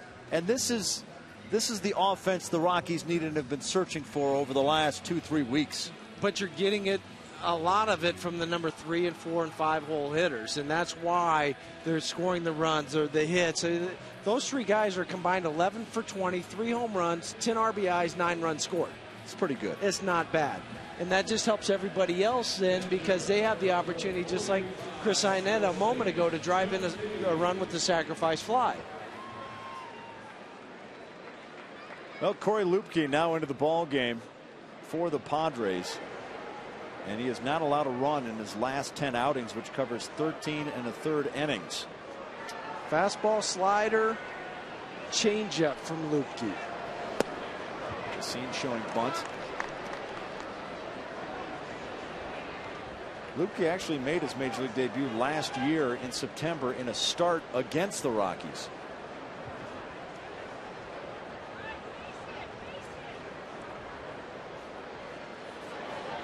Pitch gets this bunt down. Lupke comes charging in. It's fired over to first base. And that's the second out of the inning as Wigington moves up to second. Well, the bullpen has been solid for the Padres. Well, the ERA, lowest in the major leagues. A lot of other things that the Padres do. They've only allowed 5 home runs coming out of the bullpen, which is first. Third in walks to strikeouts at 7.8. And it helps when you have a guy like Heath Bell that can close at the back end, Luke Gregerson that has a lot of experience, Chad Qualls, Mike Adams. But that's what they've been built on. Pitching, bullpen, and trying to score enough runs. Dexter Fowler fouls this one off. Time for our Geico quote of the day, and it actually comes from Heath Bell. He says, quote, "I know the Lord's got a place for me, whatever the team is, until Jed has a conversation with me and tells me I'm not a San Diego Padre anymore. I'm going to give my heart and soul to this team." Now, Jed is Jed Hoyer, the GM of the team, and Heath Bell was responding to talks that the bullpen may be used as trade bait to make changes for this roster. Fowler, fly ball to center field, Maben underneath it. And that'll be the third and final out of the inning. But the Rockies pick up another pair and lead it 7-1 as we head to the top of the 6th.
Brought to you by Xcel Energy. Learn about energy efficiency and how to save energy and money in your home by visiting responsiblebynature.com. That was that last inning after Helton walks. Seth Smith doubles.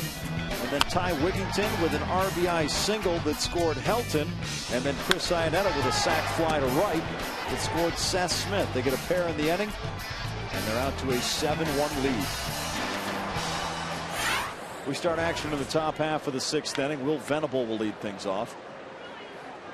Yolis Chacin has retired the last 9 Padre batters. And the big number for me, Tom, is 0. 0 walks for Yolis in this game so far. He's got 4 strikeouts in the ball game. This one line right to Herrera. Thank you very much. Flip over to first base. That's how you make a play that's very hard look easy. I don't know as he necessarily looked it into the glove. That's all right. Put your glove down there. I've got it. Flip it over to the bare hand. 1 out. Vince loves tacos too. So there's Jason Bartlett, 0 for 2 in the ball game. Going inside as he hits the deck. That was a breaking pitch, slipped out of his hand. The moisture on the baseball.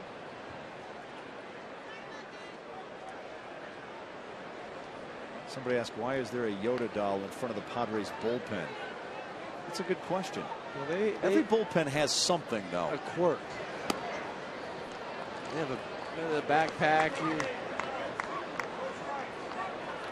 I'll tell you what, if anybody can get to the bottom of that story before the end of the series, it's Mark Stout. It's a good question. Why is Yoda hanging out there? There's a drive to left center field. Fowler and Carlos Gonzalez giving chase. They can't get there. It's off the wall. And he'll hold up at second base. Jason Bartlett has himself a double.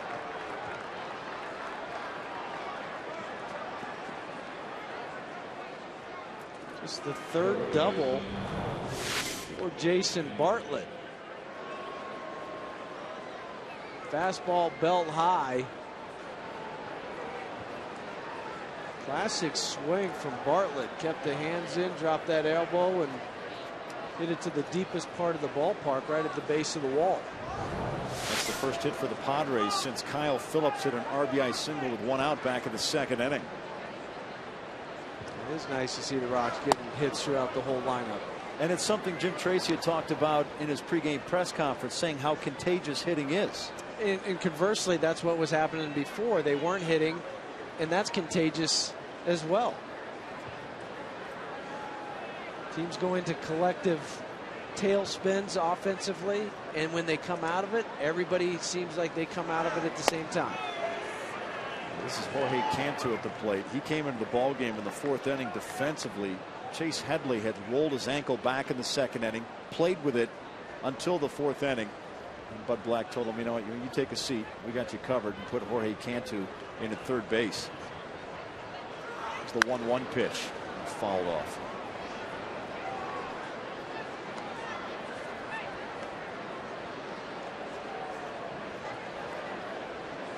Classic. Snowboarding in the morning, then make it back for the Rockies game in the afternoon.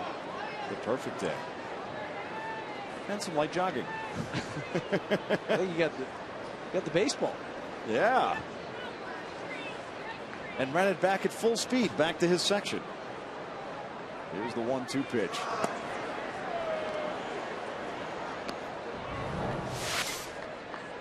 Look at that. Lean over the wall. Yes. Okay, but he never. You two bring your gloves. And little help. Thank you. You don't want to get that center of gravity too far over the wall. And we're running. And we take off like a jackrabbit. It's the 2-2 pitch to Cantu. Swing and a miss. Strikes out. He'll run it out. Iannetta will check the runner and fire over to first. It's another strikeout, 2-3. A 5th strikeout now on the day for Yolis to go along with 8 ground ball outs, 4 flyouts. That'll bring up Brad Hopp, who has 1 of the 4 Padre hits on the afternoon. He singled and scored their only run back in the 2nd inning.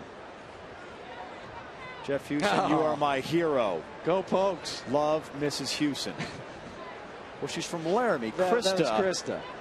Thank you, Krista. We should just pretend we're playing the Padres every game. Well, last year the Rockies. The flopper. It said the flopper from Denver. Yeah. I think our favorite foul ball guy texted in. Who could forget the flopper? There was a guy last night that was pretty close to the flopper. Yeah. But this guy had great arc. Made it cleared an entire row of seats to flop backwards and get a foul ball, or at least try to get one. Swing and a miss there. And, rain starting to pick up again here at Coors Field. But to go back to that point about the Padres, last year the Rockies won 12 out of the 18 ball games they played against San Diego.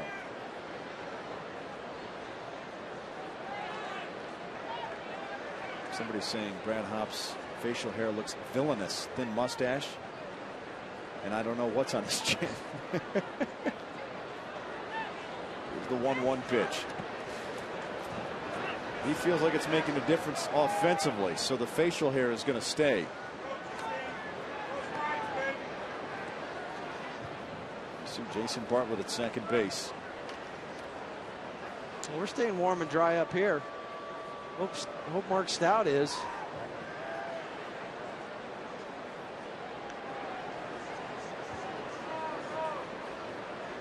I can't see Mark from here. I don't know what he's up to.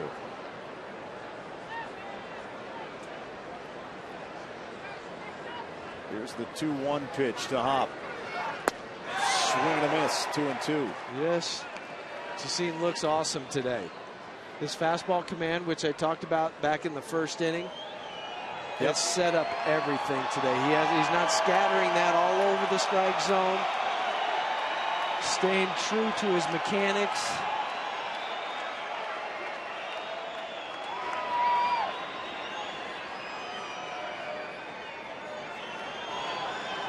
Todd's been able to trot 5 times this year. Here's the 2-2 pitch. This one fouled off. The Todd father, they're loving Todd Helton this season, as well they should.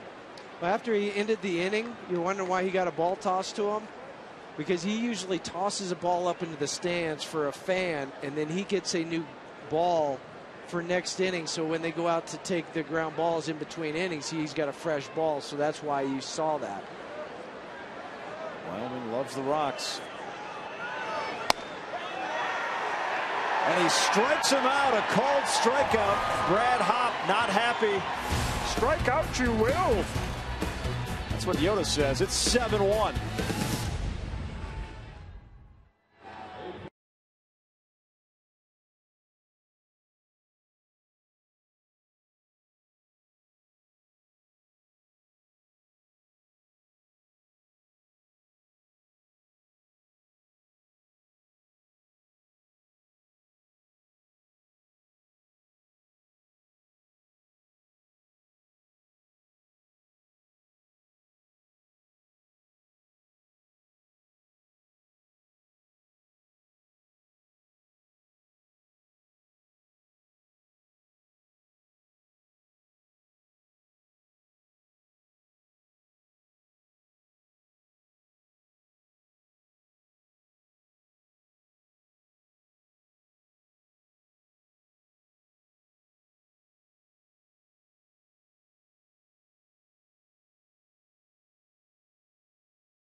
Rockies swinging the hot bat. Todd Helton with a home run on the day. His 5th of the season. Carlos Gonzalez went deep into the second deck. His 4th home run of the season. And it has helped the Rockies out to a 7-1 lead. Brought to you by Frost Brewed Coors Light, the world's most refreshing beer. Carlos Gonzalez on deck. Jonathan Herrera leading things off for Colorado here in the bottom half of the 6th. They scored 4 in the 3rd, 1 in the 4th, and 2 in the 5th. This coming on the heels of a 12-run performance last night that saw him rack up 16 hits. You see the fans in the background bundling up, putting on the rain gear. It's starting to rain harder now. Mark Grasam and his crew came out in between innings and used the spreader to put some diamond dry on the infield.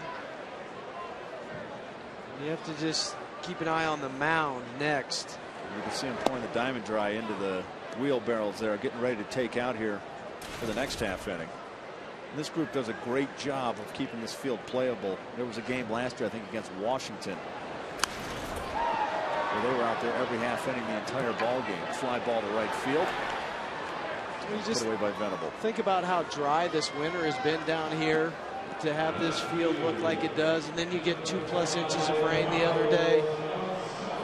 I just have a tough enough time trying to keep my front yard looking nice, and they've got this big pasture here. Every day they're working it. How much would it cost to have them come to my house and green up my lawn, you think? Probably a little bit. A little bit? Yeah, I don't want to even put tips. A figure on it. Well, this replay brought to you by the Colorado Lottery. Don't throw away your non-winning scratch tickets. Replay every ticket in the second chance drawing at ColoradoLottery.com. Fourth inning, Carlos Gonzalez, a solo home run into the second deck in right field. At that time, it made it a 5-1 ball game. Rockies have tacked down a pair since. Gonzalez 2 for 3 on the day. He scored 5 times in this series, and he's had 8 plate appearances. It's a ground ball to second base. Patterson in the field first, and that's the second out of the inning. We'll go back to the San Diego Padres for a minute. Back in '85, we were talking about that. Bruce Bochy. Okay. Dougie did some research for me. Terry Kennedy was also a catcher on that. Interesting. Terry Kennedy, I think, was sick that day. That's the reason Bruce Bochy was catching. Continue. Steve Garvey at first. Steve Garvey. That's Tim Flannery at second. Gary Templeton at shortstop. Gary Templeton. Greg Nettles at third base. Carmelo Martinez out in left field. Kevin McReynolds in center. And, of course, the ever Padre Tony Gwynn. Tony Gwynn in right. In right. A more svelte Tony Gwynn in right. We should keep that list and give it to Tom Runnels to refresh his memory of the '85 Padre team. There were some names on that. That was a good team. There's Troy Tulowitzki, 2 for 3 on the day. A single, a double. Pair of runs batted in. Struck out looking in the fourth. Got good numbers against Corey Lupke. Here's the 1-1 pitch. Aaron Harang made it 4 1/3 innings in this ball game. Gave up 9 hits and 7 earned runs. Walked 4 and struck out 3. 90 pitches to get those 4 1/3 outs. This one popped up towards first base. Brad Hopp underneath it and makes the catch. And that'll take care of business here in the bottom half of the 6th. We head to the 7th. Rockies in command with a 7-1 lead.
Coors Field. Time now for today's Quest high-speed pitch. Aaron Harang, who was chased from the game in the 5th inning, tops out at 93 miles per hour. Yolis Chacin still going strong, hit 93 as well. That's brought to you by the new Quest 5-year price lock promise. Visit quest.com/promise for details.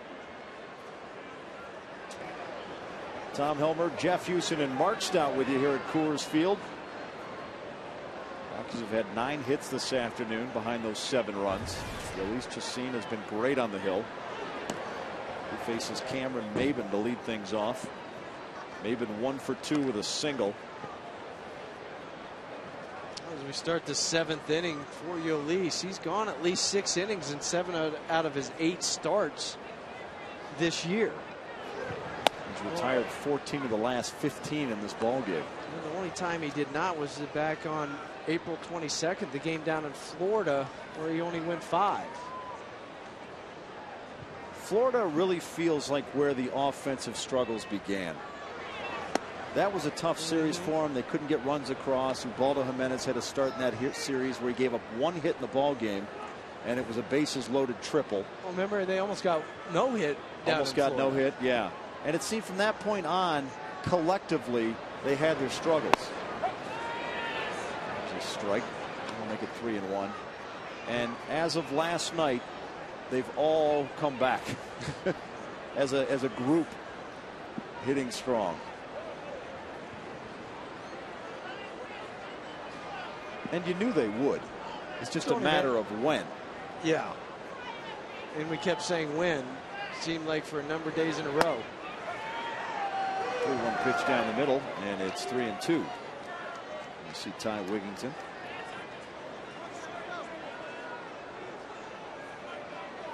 Todd Helton with a home run today. Wigington with a couple hits and RBI. Yeah, Tulowitzki, 2 hits, 2 RBIs.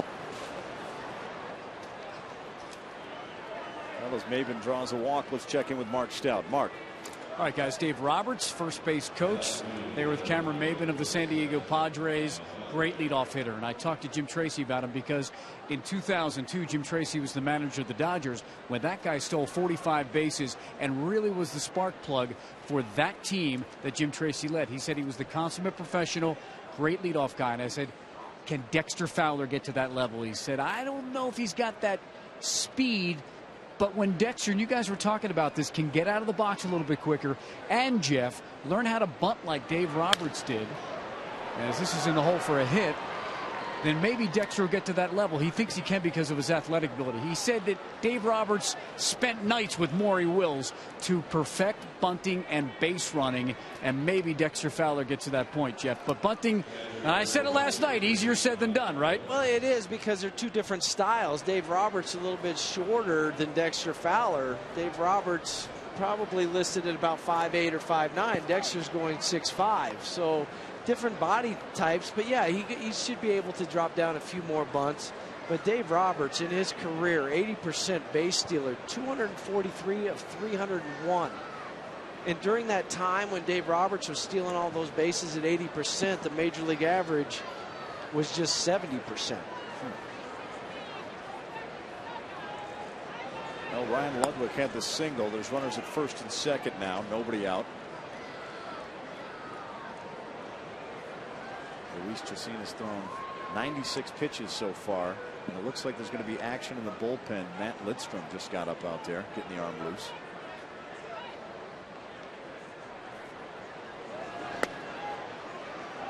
Fans, don't forget that tomorrow is Strikeout Stroke Day at Coors Field. All fans will receive a magnet to help recognize warning signs of stroke.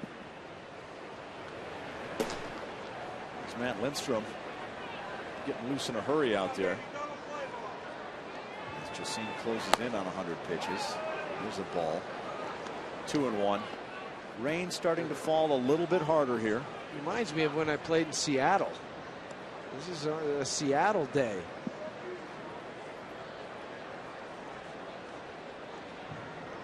Seattle's got the roof now. You know? Well, I know that, but they had a 2 before at the Kingdome. What does it mean? Oh, you just mean like but a normal just day. The normal day. Just those missed. That's why they have the roof. Okay. You look like you wanted to reach over and slap me. Well, just because you're saying you played inside, you still had to get out to your car. You still had to drive in it. You had to go to the grocery store. Oh, man.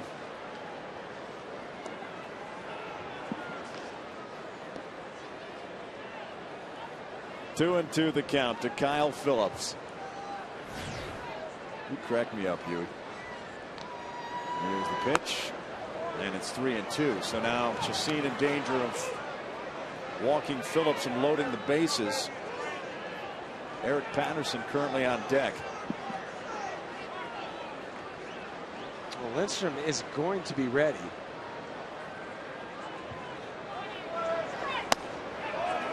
And he walks him. So now the bases are loaded. And Bob Apodaca is going to pay a visit to the hill to talk with Chacin, who's now thrown 101 pitches. Well, 2 walks this inning when he had 0 prior to this. The last thing you want to do here is make things interesting. And you see Dale Scott, the crew chief, and the umpire behind the plate tonight. Hey, Wells Fargo customers, get your 2-for-1 Rockies tickets today by going to wellsfargo.com/Rockies. See a Wells Fargo banker today for details. Wells Fargo Bank, member FDIC.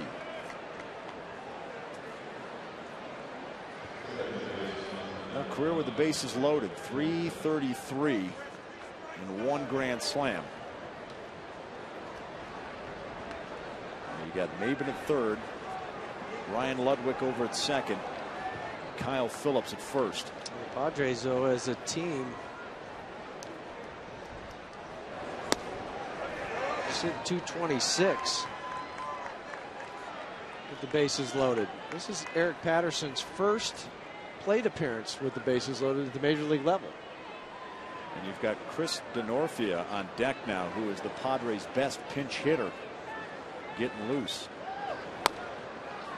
Pitch outside, that'll be 1-1. I doubt if Patterson gets here that it'll be Chacin that faces Denorfia. I would assume at that point it'll probably be Lindstrom. Yeah, at 103 pitches, unless you were able to get a double play. The 1-1 pitch. This one fouled back, 1-2. And the fan reaches for the foul ball, then he pulled up. He got scared. Then it hit the empty seat. Yeah. Then he missed on the rebound too. He missed that foul ball twice. Well, we've also seen Jim Tracy, even though the pitch count's going to be 105 after this next pitch, allow his pitchers sometimes to take a growth step and try to help him along. Right. Here's the 1-2 pitch. This one right back up the middle, off the glove. He'll go to first base, but it'll be too late. Todd Helton gets knocked down. Another run will come in. Patterson over to second, runner at third, and a pair of runs score. Well, the throw by Chacin led Helton right into the runner, and then he got crossed up and fell down as the ball headed off into right field. Well, he panicked a little bit once his ball went off his glove. Going back up the middle, he gets the glove on it. He goes over and he thinks momentarily, I've got a chance to get him at home, and does not even set his feet. Watch his feet. Watch where they're pointing when he tries to throw to first base.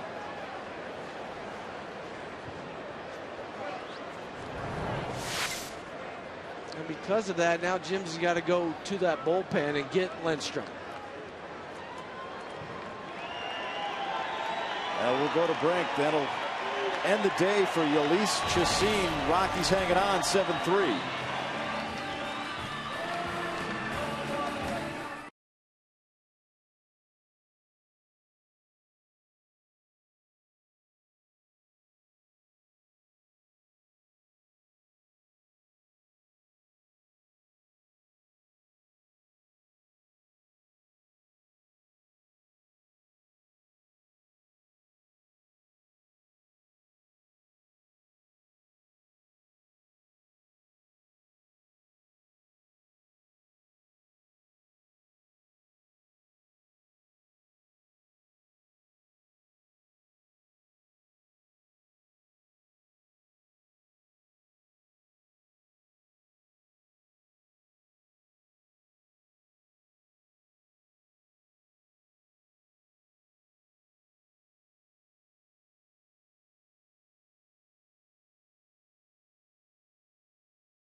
Don't throw away your non-winning scratch tickets. We play every ticket in the second chance drawing at ColoradoLottery.com. Yolis Chassin really had a strong outing out on the hill today.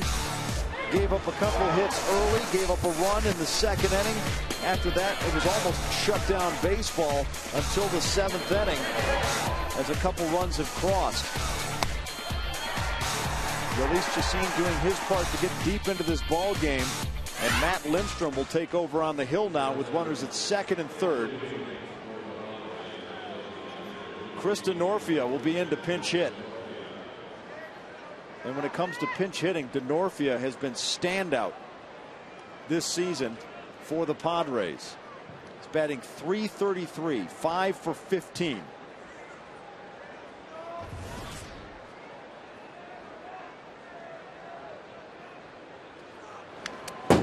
Fouled back. The other real good pinch hitter on this team is in the ball game, and Jorge Cantu bats .308. The rest of the team, 2 for 39. That's .051. One thing for Chris too, he doesn't have any home runs as a pinch hitter, but he has some home run power. 3 on the season. Padres trying to make this a ball game here in the seventh inning. They trail 7-3. That pitch outside, 1-1. The inning started with a Chris Maben walk, then Ryan Ludwig singled, then Kyle Phillips walked, and then Eric Patterson chopped one to the mound, and Yolis Chassin threw it away. They charged him with 2 errors on the play. I guess they're saying he should have caught that first one, that he had to reach across his body. I would have probably ruled it a fielder's choice, E1. See, because he just knocked it down. To me, that's not an error. This is the error right there. You let go of a ball, you're 58, 57 feet away from home plate. The guy hits one back, one hopper, you're reaching across your body, and you say you should have caught that.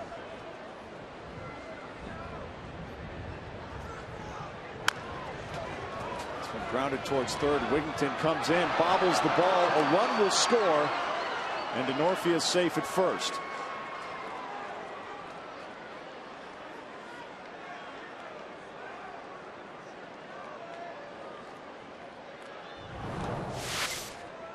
How many choppers have we seen in the last 2 ball games? Couple by Cameron Maben, this one by DeNorfia. And with the wet grass, it's been raining now for well over an hour. The ball is like a cue ball right now. It'll just slip right out of your hand. I'm going to correct myself too. I might have said Chris Maben earlier. I meant Cameron Maben. That's twice you've wanted to hit me, Huey. Runners at first and second. 7-4 ball game. This is Will Venable. He drives this one towards right. Smith will make the catch. Runner tagging up. Patterson heads to third. He's safe. And you've got runners at the corner with 1 out. Good thing that was hit right to Seth Smith in right field, because that was hit on the line and hit hard.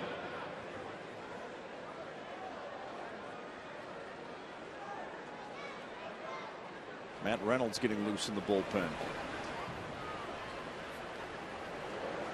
That's just in case it gets to Brad Hopp a few doors down. Now you've got Jason Bartlett at the plate, and Jorge Cantu is due up on deck, though nobody has stepped up in the on-deck circle yet. He's just probably staying out of the rain. Yeah. There he comes.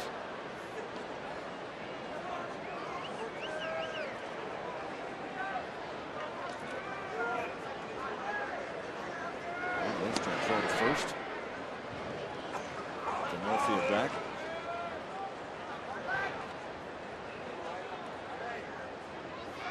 Padres have scored 3 in the inning so far.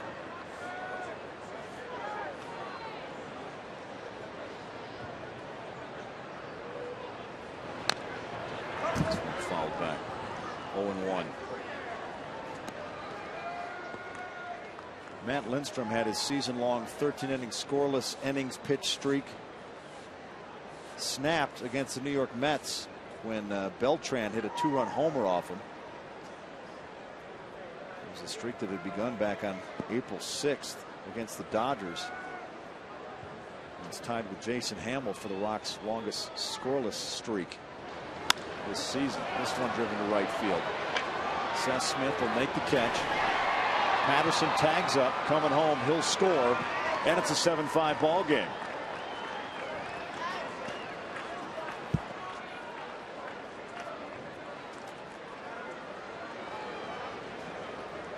And that'll bring up Jorge Cantu.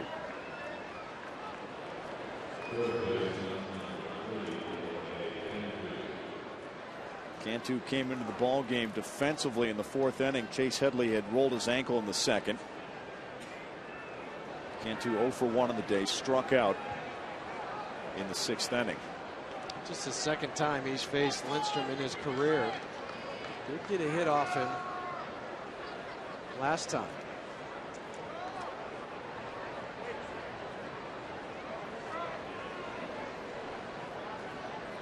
Cantu has 3 homers and 13 RBI this season. A couple fans trying to stay warm, hoping their Rockies can hang on. Had a 7-1 lead when the inning started.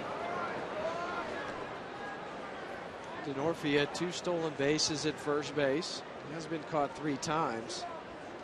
But Matt has a high leg kick. That's concentration is on the guy at the plate. Make your pitch to him. There goes the runner. Throw to second base, and he is in with a stolen base. Denorfia with his 3rd stolen base of the season. Oh, with the high leg kick, Denorfia takes off. Chris will throw right on the money, but it was all stolen off of Matt Lindstrom. Jonathan Herrera straddling the bag like you should. Let the ball travel. Slap tag down on the guy. He's already safe. So that puts a runner into scoring position for Cantu. He loops this one towards Tulowitzki. He makes the catch, and that ends the inning. The Padres do some damage as they push 4 runs across. It's 7-5 Rockies.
Texas look back. We go back to the 3rd inning.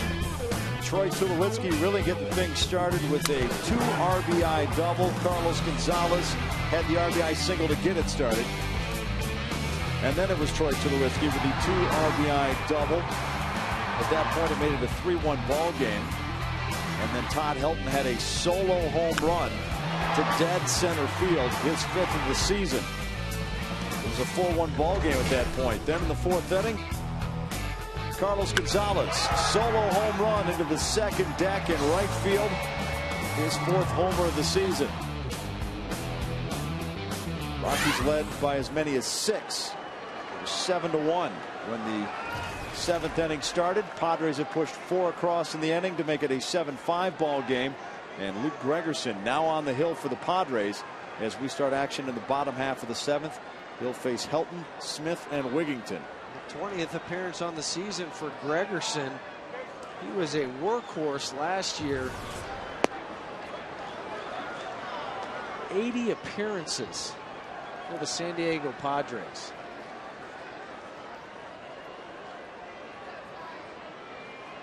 Here's the 0-1 pitch to Helton. And Gregerson pitches backwards. By that, he throws sliders first. That is his primary pitch to set up his fastball and changeup. There's the 0-2 to Helton.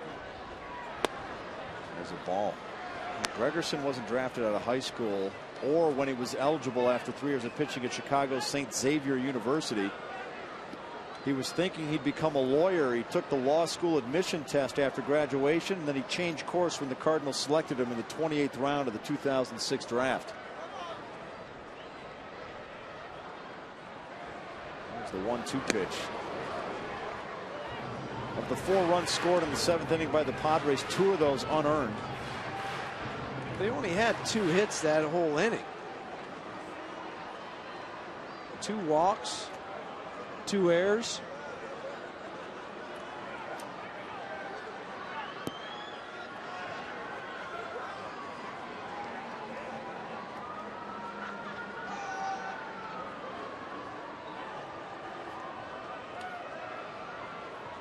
The 2-2 pitch. It's ball 3, so the count's full now on Todd Helton. Rafael Betancourt up in the bullpen. Guy they usually call on for 8th inning work. Especially since this game has gotten so close. Yeah, the Rockies were cruising for a while. Now it's a 2-run ball game. Foul down the right field line. One of the first 10,000 fans to the second game. The second game of the split doubleheader on May 24th will receive a Hebrew National Dollar hot dog coupon. Game's a 6:40 ball game first start. There's a game earlier that day. Day-night doubleheader. 1 o'clock. Both of those games right here on Root Sports. Full count pitch. Grounded towards third. Cantu will throw to first in time. There's the first out for the Rockies here in the bottom half of the 7th.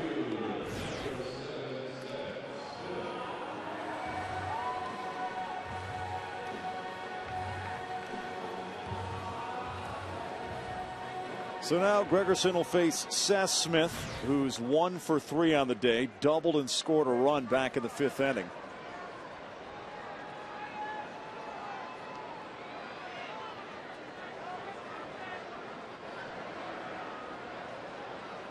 If I remember correctly, it was a ground rule double to left center. Yeah, and that double gave him 11 on the season, that which ties him with Dexter Fowler for the team lead and trails Carlos Beltran of the Mets, who has 13.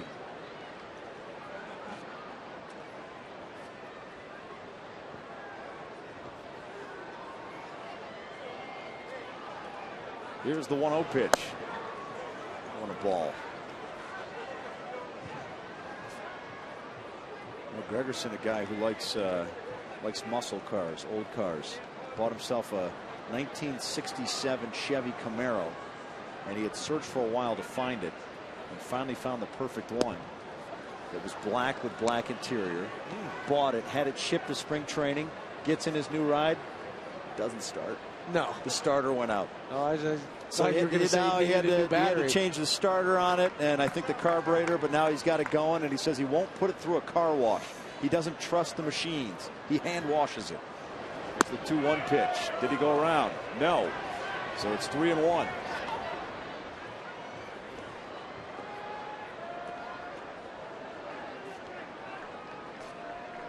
His dad was a Boilermaker for 18 years. A Purdue Boilermaker? Not a Purdue, real? no, a real Okay. Boilermaker. Yeah, steel fabrication type stuff. And taught his son, too, how to install cabinets. Strike there. lay tile and hang drywall. So Gregerson says that's where he got his work ethic, from his dad, the Boilermaker. Well, that's how you get through the minor leagues. Sometimes you just outwork the other guy. Yeah, there's a lot to be said for that. Here's a 3-2 pitch. He fouls this one off his ankle. That's going to sting a little bit.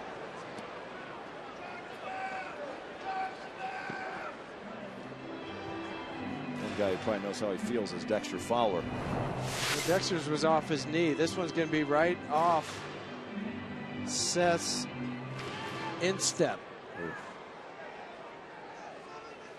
Oh, he shook it off quick. Oh, he's tough. Pitchers a lot of times would like to go right back in there again. After you foul a ball off your foot.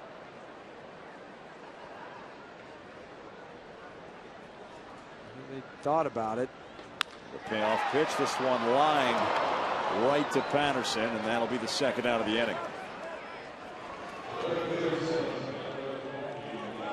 Cotton candy's still good. Hey, windshield damage? Call Safe Light Auto Glass at 303-287-5000 or go to safelight.com. And every person has something that's going to keep them warm. Maybe it's hot chocolate for dad, cotton candy for the kids. Well, one's got a baseball, so he's not going to give it up for food. If I put this down, my brother's going to steal it. Yeah, or he'll get his. I will his sit here soaking wet with my baseball. Yes. He'll get his fingers all over this baseball. Look at his look of intensity, too. He's starving. He wants the cotton candy. He just doesn't want to relinquish the ball to reach for it. But he's thinking, how could I make that happen? Put it in the hat? Nah, you could. But it looks like the sibling there might have quick hands. Or maybe they're not even together. Maybe it's just another kid that's been bullying him the whole game and wants the ball. So look at him. So what rain? Yeah. Look at him looking at the ball. Where am I going to put this? Maybe on the mantle? Am I going to sleep with it under my pillow? I wonder how many major league players have touched this ball. 2-0 count. Swing and a miss by Wigington.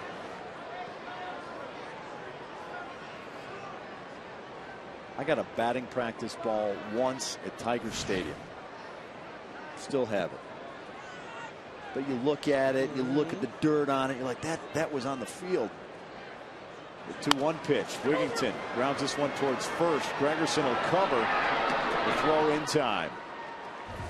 It's a 1-2-3 inning. We go to the top of the 8th in a 7-5 game. Still thinking, how am I going to get that cotton candy?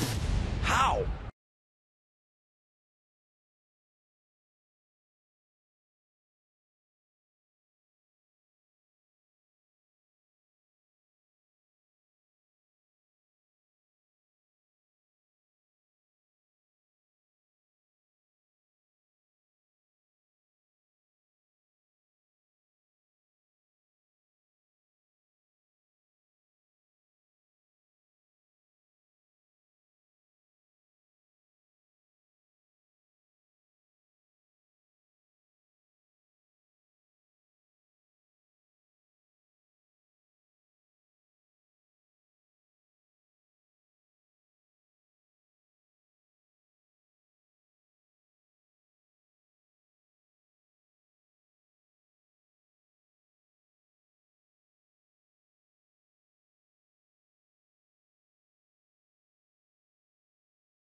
tight ball game. Hey, stick around tomorrow after the Rockies game for a new episode of Rockies Weekly with Jim Tracy. Cargo just shot a new commercial. We've got all the behind-the-scenes action, and we find out what the player's favorite baseball movie of all time is. Rockies Weekly tomorrow after the ball game. See fans under the umbrellas. It's been kind of misty, light sprinkle throughout much of this ball game today. Cold temperatures. Fans finding different ways to stay warm and at the same time enjoy their favorite snacks. I think he's trying to crack into some peanuts there. Oh, the twirl. Yeah. Flashing it out there in center field. You might as well keep it open. It's still raining. And don't hit your daughter in the face with it. I'm just going to lean on you, honey. Look, she's loving the ball game. She's having the time of her life. Rafael Betancourt now on the hill for the Rockies to pitch this 8th inning. Pitched in last night's ball game. Gave up 1 hit and kept the Padres scoreless. He'll face Brad Hopp to start things off here in the 8th. Hopp is 1 for 3. Singled and scored in the 2nd, and then has struck out twice looking. Once in the 4th and once in the 6th. Cameron Maben and Ryan Ludwig due up behind him in this inning. Padres scored 4 in the 7th to tighten this one up.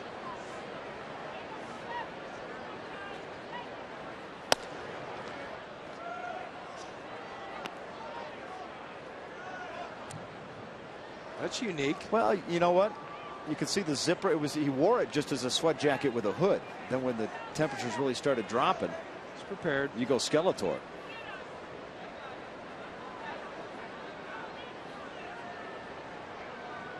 The 1-0 pitch to Hopp. This one driven into right field, and that's going to be a base hit.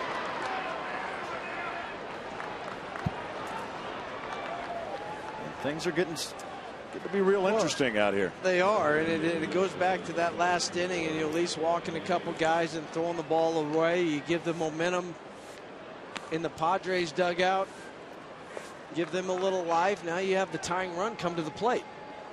Yeah, and that tying run is Cameron Maben, who hit a pair of home runs in last night's ball game, drove in 3 runs, had a 4-for-4 night. He did not face Betancourt in the 8th inning last night. And Matt Reynolds back up again for the Rockies. Second time he's been up today. Well, this is 3 pitches that Rafael has thrown, and he's missed up every time. Brad Hopp, the one he hit was up. The first pitch that he took was a ball up. Cameron Maben the same thing. He needs to get back down into the zone. Opportunity for a ground ball double play. He gets that one across for a strike, and it's 1-1. Yeah, but still it was up. That's the key to that. Meaning what? His mechanics are off, or? Yeah, his mechanics just a little bit, not finishing out in front, leaving the arm behind a little. But he's so good at hitting that outside corner. When you don't finish out in front, you leave the ball up. It has a tendency to sail back over to the middle to inside part of the plate. The 1-1 pitch. This one's going to be a base hit past Herrera. Brad Hopp will hesitate, then breaks for third. The throw, not in time, and he's safe. Jonathan slipped on this ball. With the wet track out in the infield, when he went to go get this ball, his feet slip out from underneath him, and he doesn't get back to the ball, but a ball that was left up into the zone. Jonathan breaks just a little bit and then slips and falls. And Brad Hopp hesitates and then changes his mind and takes off. And he's into third. Well, he saw the ball out in the outfield stop almost and have a rooster tail on it, so the ball was spinning up, or water coming up off the ball.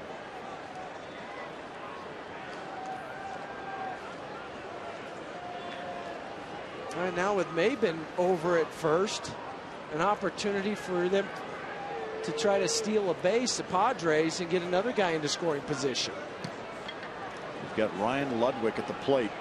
He's 2 for 10 with runners in scoring position.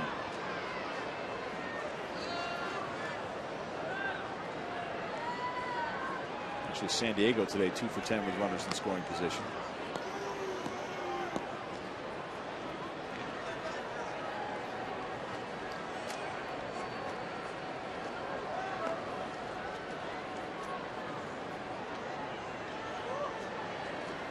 Don't be deceived by those numbers for Ludwig. His career numbers at Coors Field, well over 400.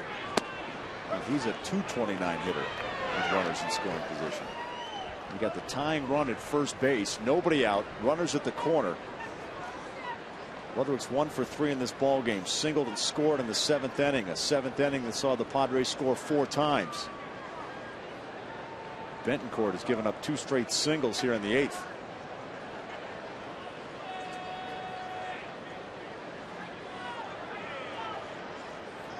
Here's the 0-1 pitch. This one driven towards right field. Seth Smith going back towards the wall and makes the catch. Brad Hopp will tag up and score. It's a 7-6 ball game. Well, thank goodness for a little heavy air and rain and precipitation, because when Ludwig hit that ball, I thought it had a chance to go out. Seth gets back, jumps right before the wall. He's done that a couple times. He did it in yesterday's ball game in the 9th inning off a drive of Jorge Cantu, and does it again today. We'll bring up Kyle Phillips, 1 for 2 with a walk. Had an RBI single in the 1st that scored Brad Hopp.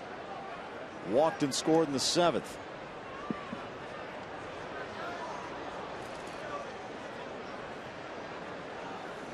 A left-handed batter at the plate. Tough for Chris Iannetta to see that runner if he takes off.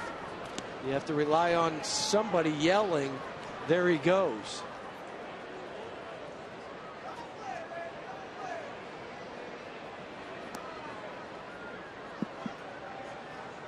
Checking the signs from Tommy Reynolds. Tom's in charge of giving the signs whether to throw over, slide step, pitch out.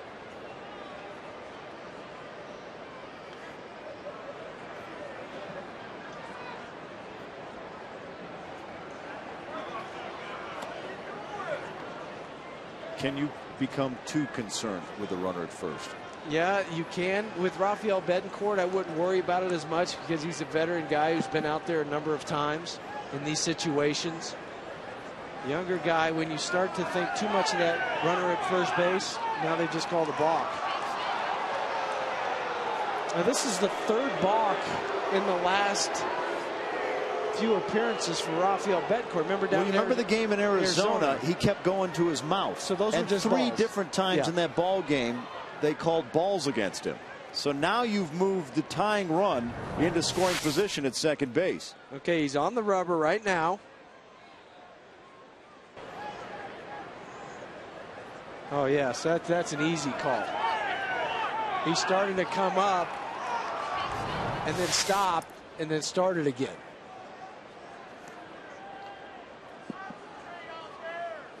And it wasn't like one umpire called it, all of them did at the same time. It's a 4-man decision.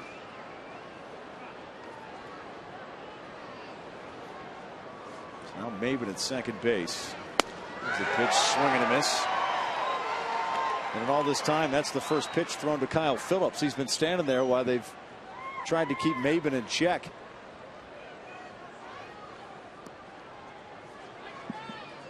And any sort of hit with the ground, Glenn Hoffman will send Maben. Good speed.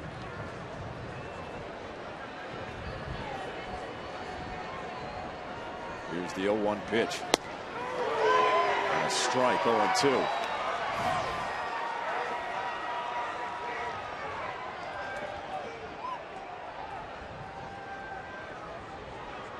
Betancourt trying to lock in here and get the out.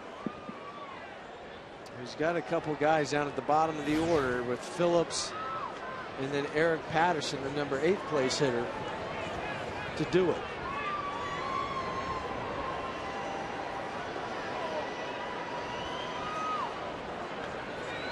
The 0-2 pitch. Fouls this one off down the left side. Troy Tulowitzki out at shortstop is doing his best to make sure that Maben does not get a big lead. He's right in his hip pocket. But the pattern that Raphael's showing is everything is away, but still needs to get down into the zone. And this is a good look from Troy, what he's trying to accomplish to make sure that Maben doesn't get a bigger lead out at second base.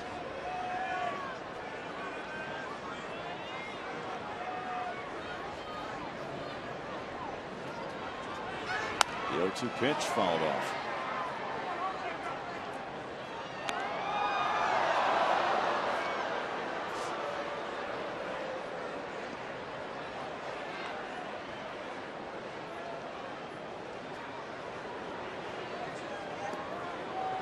Betancourt gave up a leadoff single to Brad Hopp. Fouled that up with a single to Cameron Maben. And a sac fly to Ryan Ludwig that scored Hopp. Padres have 4 hits in the last inning plus, and they had 4 hits prior to that the whole game.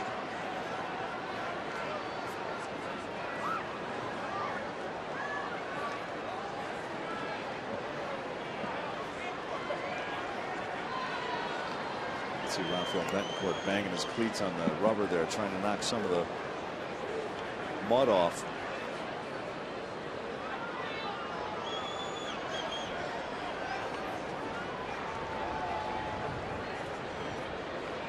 Here's the 0-2 pitch. This one fouled off. He continues to battle with Kyle Phillips. Tulowitzki's going to come in and have a talk with him. He's going to say, okay, are you going to go away with the fastball? Where would you like to go? Because when Troy is right in the hip pocket of Cameron Maben, if they're trying to pitch Phillips away, it creates a bigger hole between short and third for him to hit the ball that way.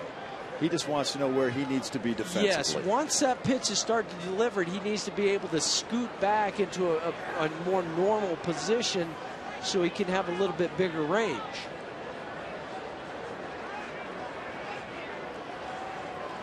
See Glenn Hoffman, the third base coach. This one driven towards left field. Carlos Gonzalez makes the catch. Maben fakes like he's going to go to third to force the throw and holds up at second base. That's a big out now. You've got 2 outs. And you bring up Eric Patterson to the plate.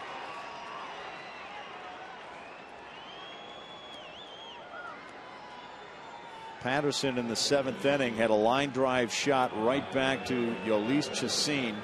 It ricocheted off his glove, and then Chacin threw it towards Helton but misfired, and it ended up rolling down the right field line, and a couple of runs scored on the play, and Yolis Chacin was charged with 2 errors on the play. It's going to take something more than that to get Maben in this time.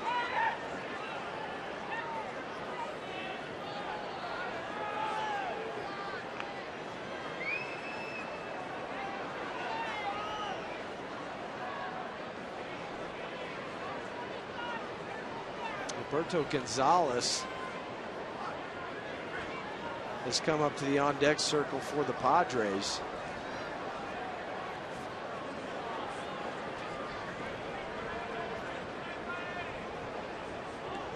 As we said earlier in the broadcast, they only have right-handed hitters to come off the bench. Well, the other 2 guys are Logan Forsythe, the rookie,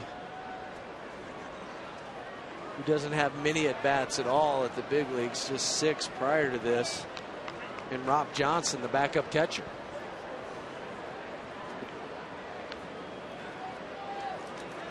Eric Patterson 1 for 12 with runners in scoring position this year.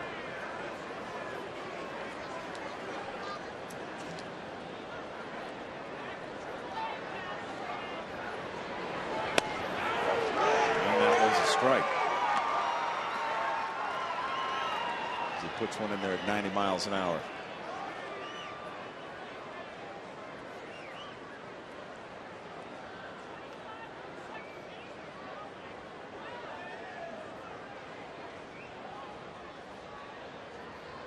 Tying run at second base for the Padres. 2 outs. They try the daylight play, a pickoff play that they've had a lot of success with. Just not that time. Yeah, you better be sure, though, when you go to do this, that you have confidence in the pitcher that he'll throw it and not throw it down in the dirt or throw it away, allowing Cameron Maben to get to third base.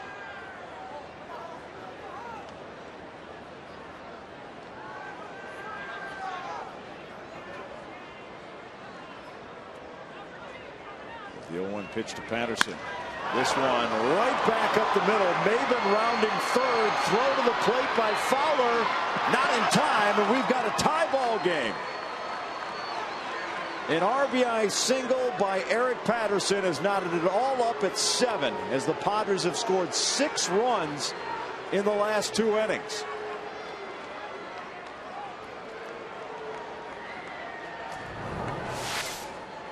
First, the pitch from Betancourt was down and away. Patterson hit it up the middle. And with Maben's speed, you know he's going to score.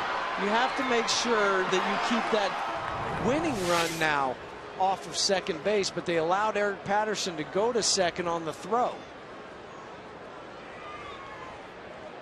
Yeah, so you still have a runner in scoring position. Yeah. Now you bring up Alberto Gonzalez. And now with just a single. And there goes the runner to third.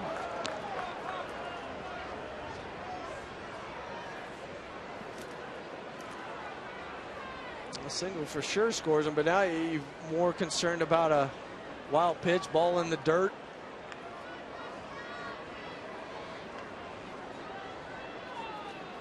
The 0-1 pitch to Gonzalez. Swing and a miss.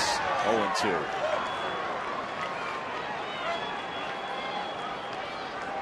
Padres have scored 2 runs on 3 hits in this inning. They have come all the way back from a 7-1 deficit to tie this one up.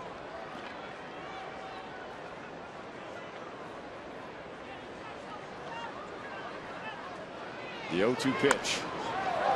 This one popped into the air, but will make the seats.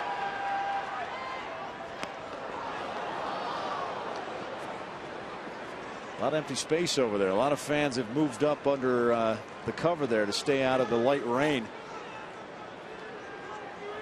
You can see that looks like a sellout under there. They're all packed up there trying to stay dry, hoping their Rockies can pull this one out. The 0-2 pitch. Swing and a miss, and he struck him out, but the damage has been done as the Padres push 2 across in the 8th and have tied this one up at 7-7. We head to the bottom of the 8th.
Denver, where you can make the world your workplace.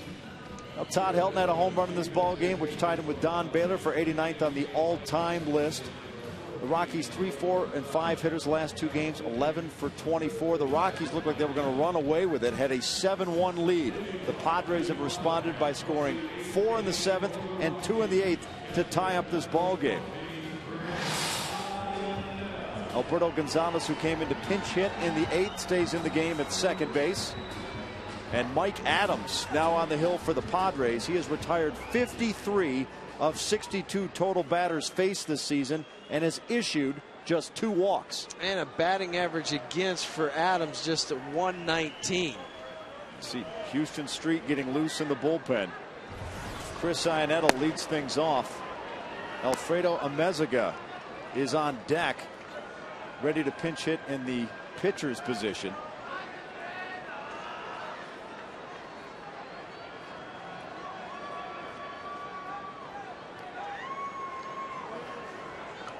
Iannetta has walked twice and had a sac fly to right, which drove in a run. A 1-0 pitch from Adams. That one a strike, evening it up at 1-1. Cutter, slider, fastball, changeup from Adams. Kind of a unique delivery, really hides the baseball well. A lot of arms and legs coming at you, and then you pick up the ball. Swing and a miss there by Iannetta.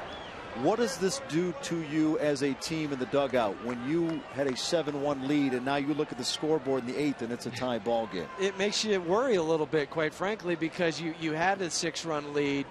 They have all the momentum, and it's tough to jump start it, try to get it going again. Here's the 1-2 pitch. This one towards center field. Maben going back on it, makes the catch. That ball continued to carry. He'd actually throttled down a little bit and then had to kick it back into high gear to reel it in. Well, good thing he has some extra speed and another gear he can get to, because he misjudged this ball off the bat of Iannetta. Kind of started to slow down and then reached up and caught it all the way stretched out. So Jim Tracy is going to go with Alfredo Amezaga off the bench, with 1 out here in the bottom half of the 8th. 1 for 4 as a pinch hitter is Amezaga.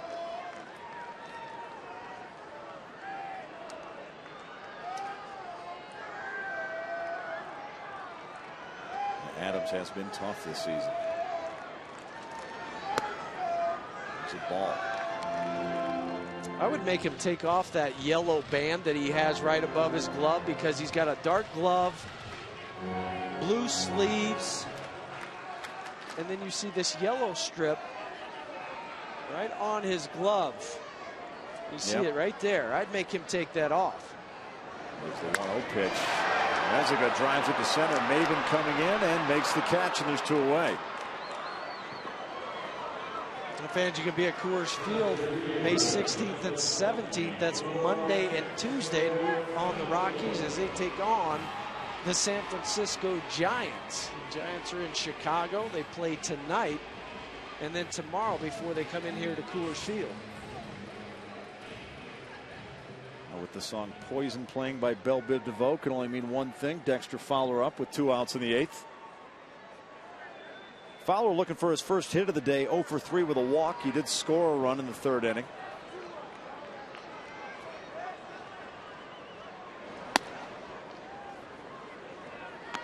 A lot of room for Dexter if he can pull the ball into the right center field gap. With Maben playing shaded to the opposite field, Ryan Ludwig chasing the line a lot.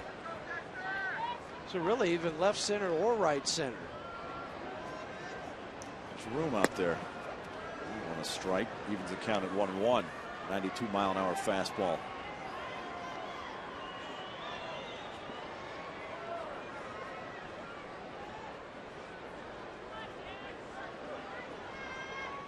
See Tulowitzki, Iannetta, Seth Smith.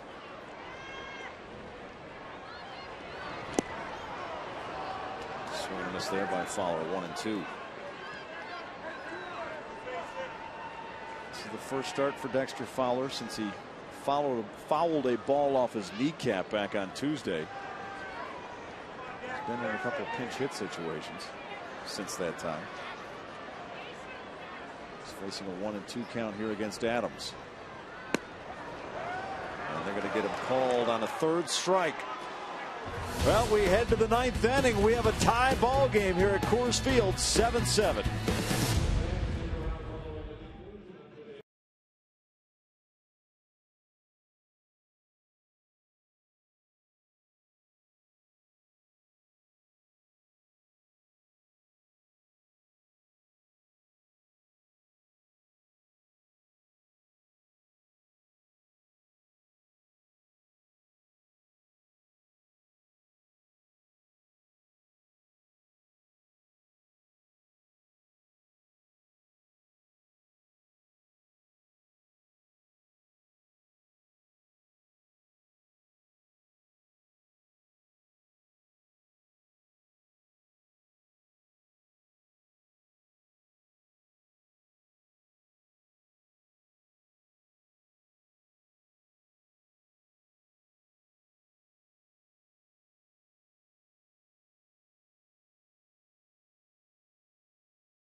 To play. And by Southwest Airlines, new Rapid Rewards, unlimited reward seats, and no blackout dates. Welcome back to Coors Field. We have a 7-7 ball game here in the 9th as we start action. Houston Street will be on the hill. Right now, let's send it out to Alana Rizzo for a Toyota post-game preview. All right, Tom, thanks very much. We are swinging in the rain. The reason being 18 hits and 14 runs between these two ball clubs in this bad weather out here. And then welcome back Cargo, 2 for 4 with 2 hits, 2 RBI. Nice to see him back offensively. Let's see what the Rockies can do, shutting down the Padres and getting some offense in the 9th, guys. All right, thank you, Alana. Don't forget, Toyota Talk continues during the entire postgame show, so keep texting in your comments. There you see Houston Street getting loose. As is common in a tie ball game at home, you bring your closer out for the 9th inning. Houston Street will try and keep this game in check and give his team a chance to win in the bottom half of the 9th. It was in last night's ball game, pitched an inning, even though it was not a safe situation. He was already up tossing when it was 9-7 before the Rockies tacked on 3 runs. Well, you look at the highest save percentages since 2009. 2 of those guys are in the ballpark today, and who knows, we may end up seeing them both. But Houston Street, 89.3%. Now look who's in third, another guy in the division, Brian Wilson. Some great closers in the NL West. But that's what makes this division so tough, because of the bullpens, the guys on the backside. If you have the lead, be able to shut it down. Will Venable, Jason Bartlett, and Jorge Cantu due up for the Padres here in the top of the 9th. Venable trying to lay down the bunt. Can't get it done. Venable 0 for 3 in his career against Houston Street.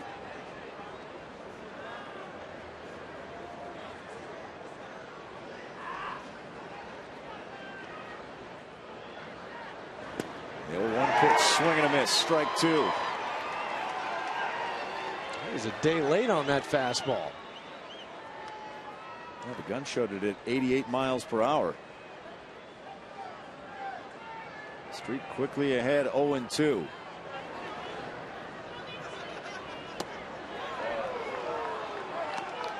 Hits it one low.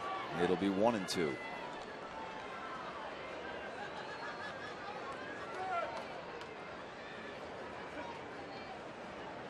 Venable and Cantu are the only 2 position players in the lineup who haven't had a hit today. Venable to opposite field, and this one is a fair ball up against the wall. It's going to be a double.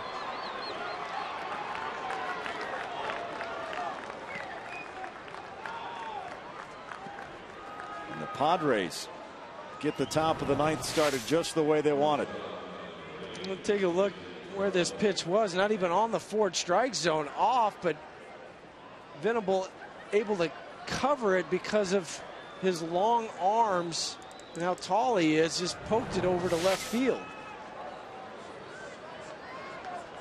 Well, you're going to have Bartlett up in a bunt situation. And that'll get Heath Bell up quickly out into the Padres pen. Well, he pops up the bunt, not caught. Houston Street has it, bounces it to first. Herrera makes the catch. Boy, that play could have been trouble as the runner moves over to third base. Well, it looked like it might hang up into the air long enough for either Ty Wigington or Houston Street catch it in the air, and then there was a little miscommunication. Houston gets it, throws it into the ground, but Jonathan Herrera picks him up big time.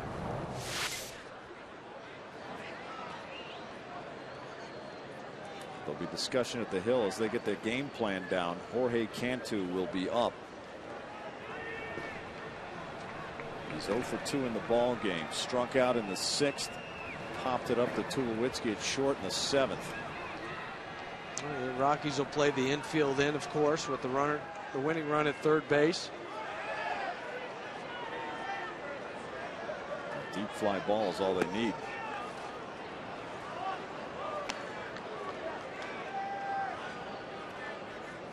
Cantu came into the ball game, in case you're just joining us, in the 4th inning.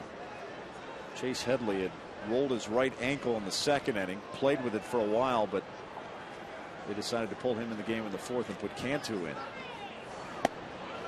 And Cantu with a chance to make a difference in this ball game, with Venable standing at third. 3 hits and 8 plate appearances against Houston Street for Jorge Cantu.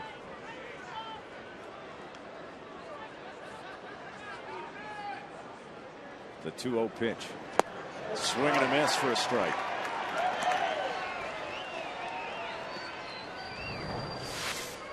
Took a lot off on this changeup. Houston very rarely will throw the changeup to a right-handed hitter. Changeups a lot of times for him are to the lefties, a slider to the right-handed batters. From ground to third, Wigington's going to come home with it at the top of the plate. They got him!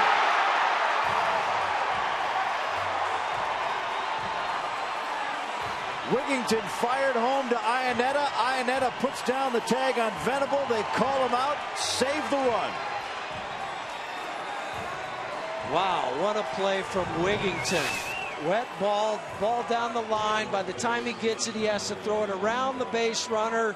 Everything has to be perfect. Chris has to block the plate with his foot. And thank you for sliding in head first. If he slides in feet first, you slide right towards that guy's ankle. You might knock it out of the way. It's easier to block when you come in with your hand. And that's why he was able to do it. Great job by Chris Iannetta to block the plate. Brad Hopp now up with 2 outs. Fouls this one off. One more look at this. The block by Chris. He puts his foot right in front of the bag, or at the plate, excuse me. Applies the tag. The arm gets stopped by his leg. Doesn't reach the plate. And I mean, just missed the plate by inches. That's why you go feet first, to slide right into that guy. Pitch, hop, swing and a miss, 2 strikes. Okay, make a pitch. You caught a break. They had a runner at third with 1 out. You made the play at home. Now make a pitch to get that offense an opportunity. And there was the changeup.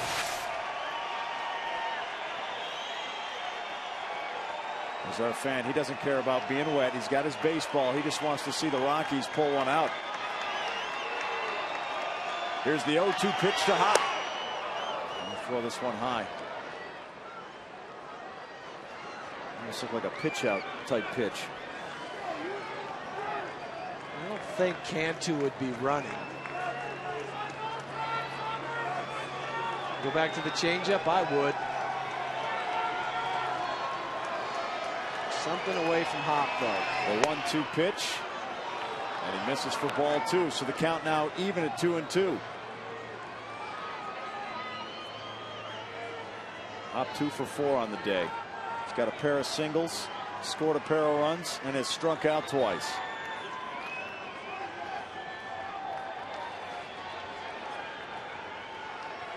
Cantu at first. The 2-2 pitch. This one driven towards right field. Seth Smith going back, and this one is gone.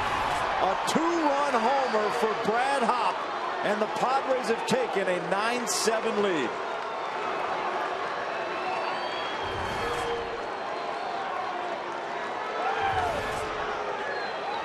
How about that for a homecoming?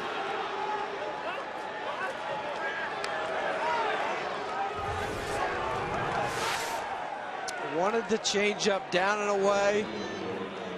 It just didn't get enough depth on it. We've seen this numerous times in a Rockies uniform for Brad Hopp. He takes it to the upper deck. 8 runs scored by the Padres in the last 3 innings. And now you're going to see Heath Bell for the Padres to come out and try to close it up. Yeah, one of the best in the business he'll be up against.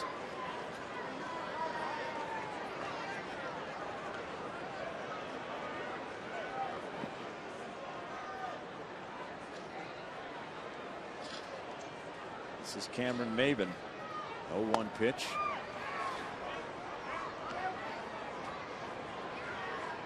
Maben has scored twice today.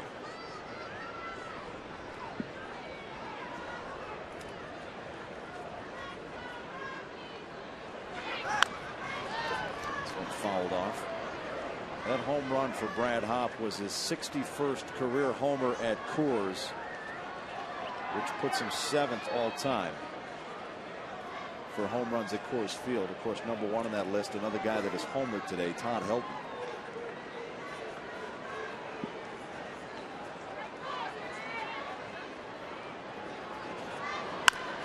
This one grounded to Wigington, throw to first, in time.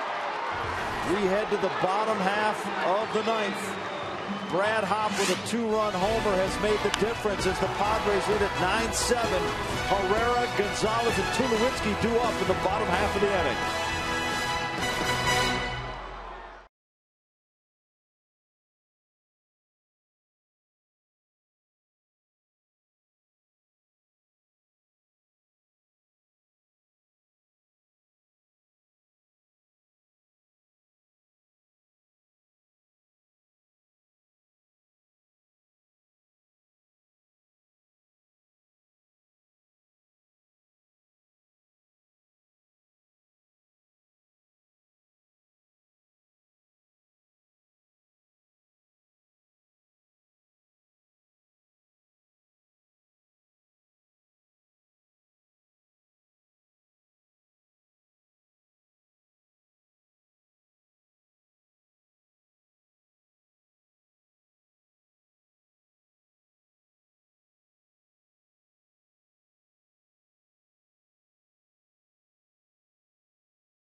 Colorado Rockies, it may not be reproduced or retransmitted in any form, and the accounts and descriptions of this game may not be disseminated without the express written consent of the Colorado Rockies.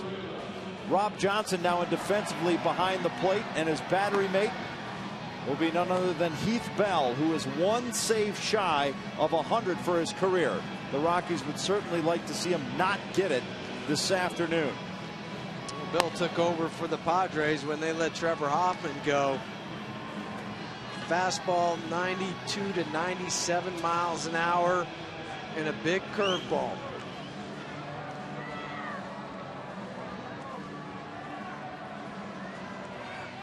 Jonathan Herrera, Carlos Gonzalez, and Troy Tulowitzki due up for the Rockies here in the bottom half of the 9th. The Padres have scored 8 runs in the last 3 innings of this ball game to take a 9-7 lead. From the 6th inning on, those 8 runs off of 8 hits. Compare that to the Rockies, 0 runs on 0 hits. The Rockies have not scored since the 5th. They had a 7-1 lead at the end of the 5th inning. The Padres came all the way back and then took the lead in the 9th on that Brad Hopp 2-run homer to right field.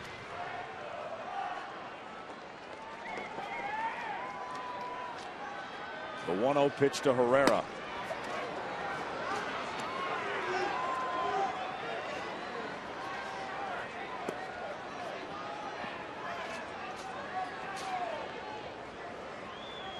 That's Brad Hopp, who did the damage. 3 hits on the day, scored 3 runs, and has driven in a pair. The 1-1 pitch right back to Bell. Bell will flip it over to Hopp, and there's 1 away. This replay brought to you by the Colorado Lottery. Don't throw away your non-winning scratch tickets. Replay every ticket in the second chance drawing at coloradolottery.com. We take you back to the 4th inning. Carlos Gonzalez with a second deck home run, his 4th of the year, and his 2nd hit of the day. Now Carlos Gonzalez up here in the bottom half of the 9th, trying to keep hope alive for the Rockies. Carlos 1 for 3 versus Heath Bell. That one line right to 3rd. And there's 2 away.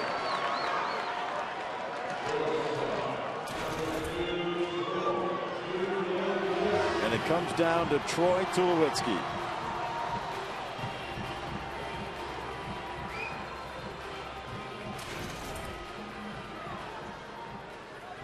Troy looking for his first hit career-wise off of Heath Bell.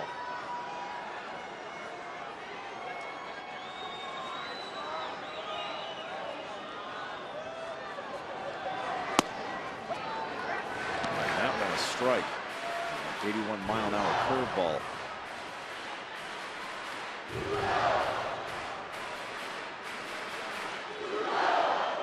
In some ways, this game's similar to yesterday. The Rockies kept scoring runs. The Padres kept hanging around, but the Rockies kept the foot on the throttle for all 9 innings. Well, the difference has been the bullpens. Last 2 innings, Rockies relievers have given up 4 runs. Heath Bell gets out of this, it'll be 4 in 2/3 inning of shutout baseball for the Padres pen. The 1-1 pitch.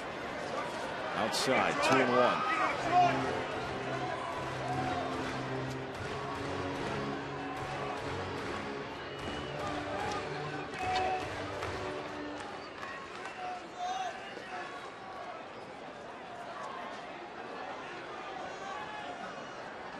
The 2-1 pitch to Tulowitzki.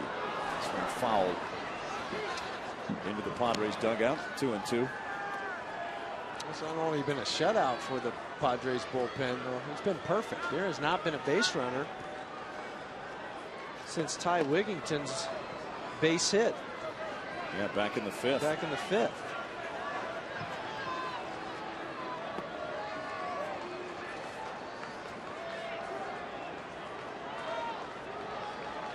The 2-2 pitch. Tulowitzki follows this one back.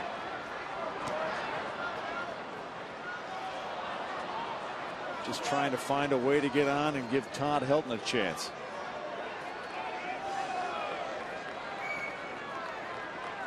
Helton, very good numbers against Heath Bell. Hit .364 in his career. And you see Helton hoping he'll get a shot against Heath Bell.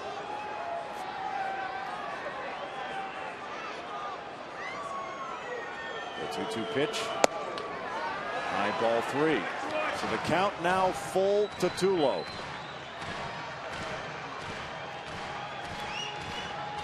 Scattering pitches all over the zone is Heath Bell. Does he go the fastball or the big curveball? What do you think? Curveball. Here's the 3-2 pitch. Tulowitzki grounds it to short. The throw to first. And that's all she wrote. The Padres with a huge comeback score 8 runs in the final 3 innings and down the Rockies by a score of 9-7. Heath Bell picks up his 100th save.